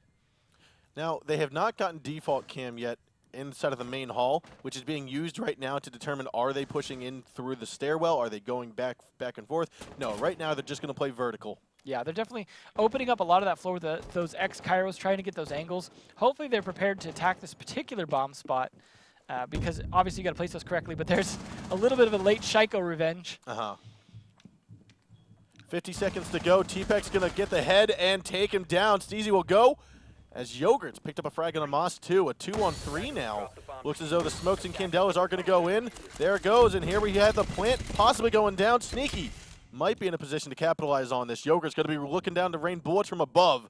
35 seconds, and the plant's not going down just yet. T-Pek's going to be inside of the bathroom trying to bait out this job by T-Pek. There it goes. Will not be the one to come out on top. Sneaky also getting a kill here. It's all up to Yogurts. 25 seconds to go, and it looks like a drop shot from T-Pek will win round number 5, and that's going to make it match point, series point for B Genius. Well, I really liked what Ahiris was doing in terms of pushing in his own Candela through because he's taking advantage. There's barbed wire there. He knows he's going to be slow. Throws 2 Candelas in, crawls in through the smoke. Was in a great position, but T-Pek was really on top of that. Like, he was just on top of his game. I think he got 3 kills at least. Held down the site pretty much by himself. And as I was saying earlier, giving a little credit to him on Oregon, this is definitely his map, and I'm really impressed by his performance so far. Now, we talked about a 3-speed meta before, and before the 3-speed meta, there was a 1-speed meta, and it looks as though Millennium is going to kind of find a mix in that. We're bringing the Doc and the Rook. Yeah, this is definitely going to be, let's hold down hard as much as we can, get a lot of armor in here, try and keep our people alive as long as possible. But the question is, are they going to overextend themselves? Will that matter to have that extra armor and that Doc Stim pistol if they just stick their heads into the fire of the attackers when they're roaming? It's a debatable tactic when you're going up against people such as Shaiko that play the 3 speeds, that play the peeker's advantage, and try to get themselves ahead of the game. And if you're going to go with a slow operator, you're going to do one of 2 things. You're either going to peek and get headshot, or you're going to sit back, play cautiously, play conservatively, and go for a pre-fire when you know that Shaiko's going to be there. Well, we know where there's going to be at least 1 peek here from Renshiro. Nearly catches them, but didn't quite have the right angle for it. So he's going to be on this roam dock. Oh, opens up the window and moves away just in time to miss it. RX almost punishing him for it. That's going to grab RX's attention. He's just going to put a couple shots into the window as he goes up to the roof. Seemed effective for a moment there. Shaiko, though, already probably thinking, okay, I'm almost ready to go in. There was an enemy just detected outside. Again, some aggressiveness here by Millennium.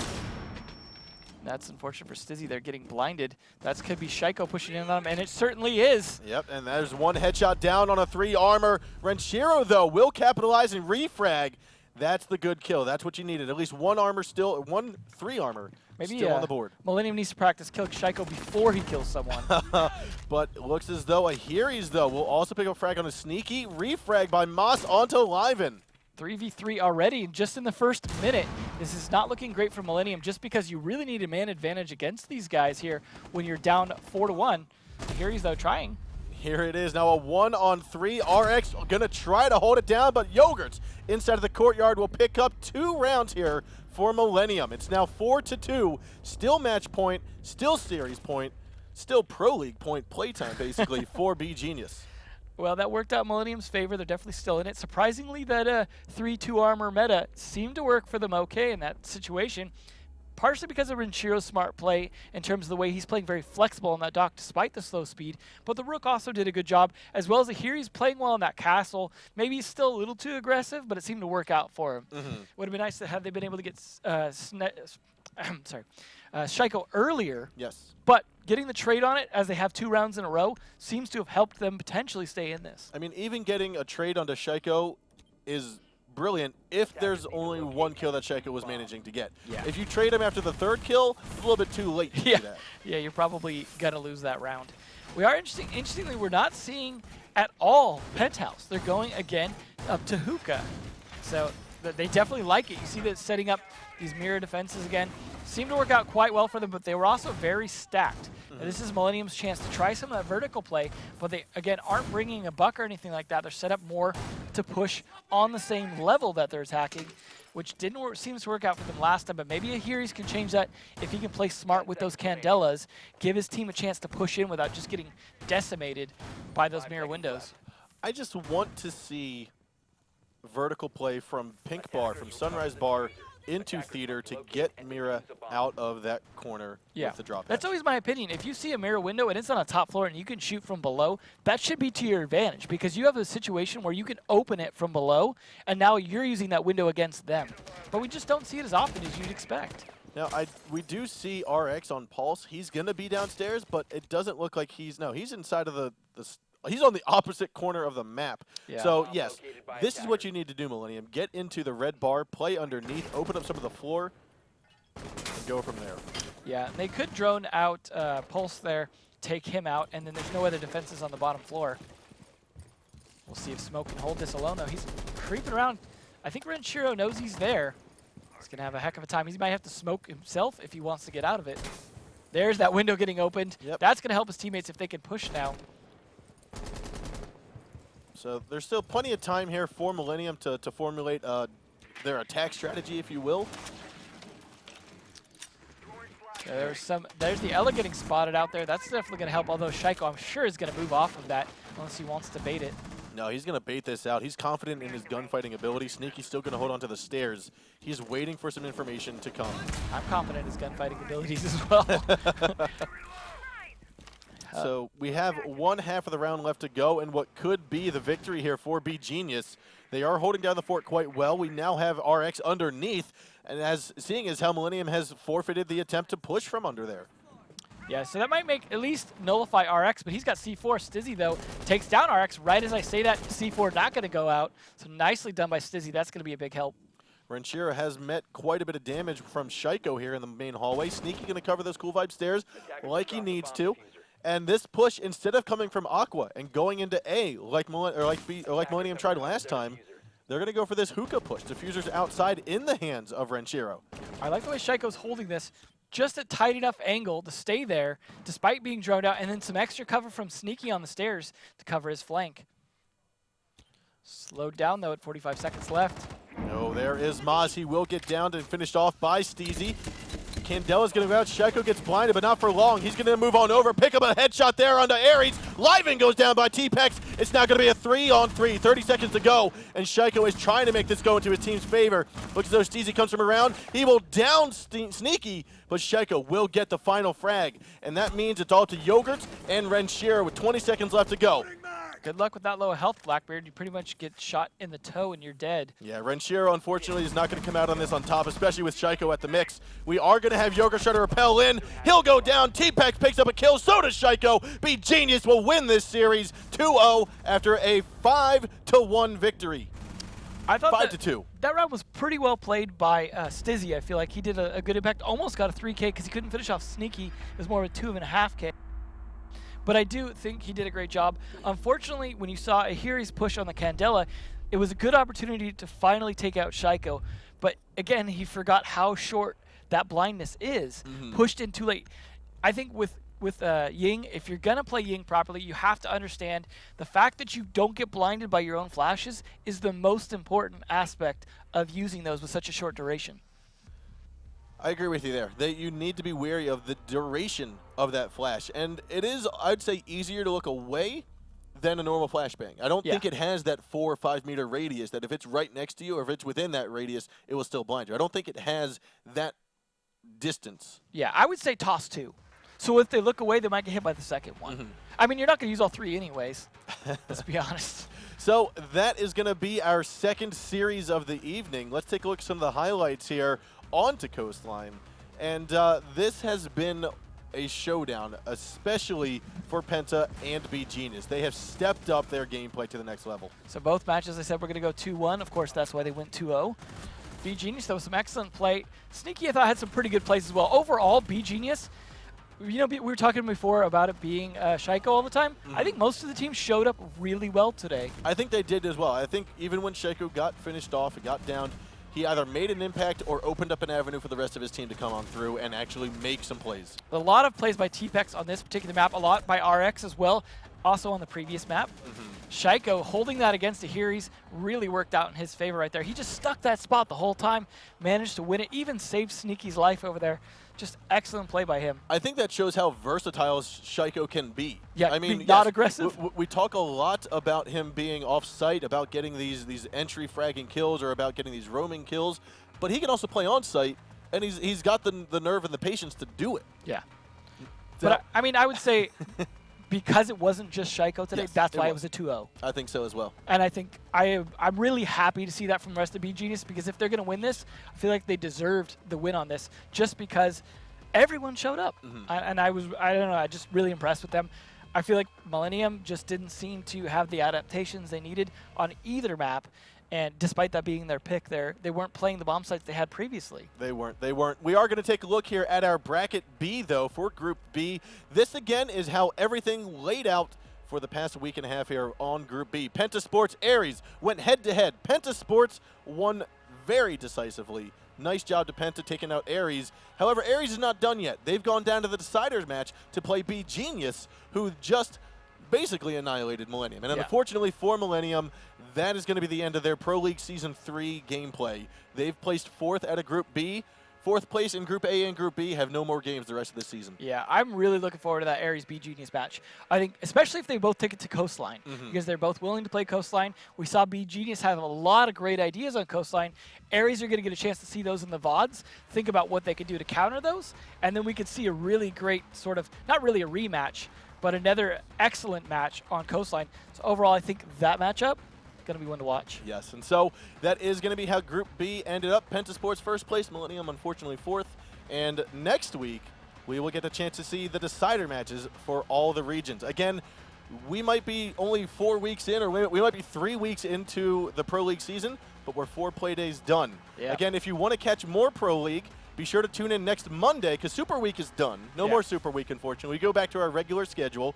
North America on Monday starts at 8 p.m. Eastern Time, which is 2 a.m. Tuesday morning for us here in Europe. Yeah. But we've got that for North America. Tuesday at its normal time of 11 p.m. Central European Time, 5 p.m. Eastern Time is going to be the Latin American Pro League Playday number 5.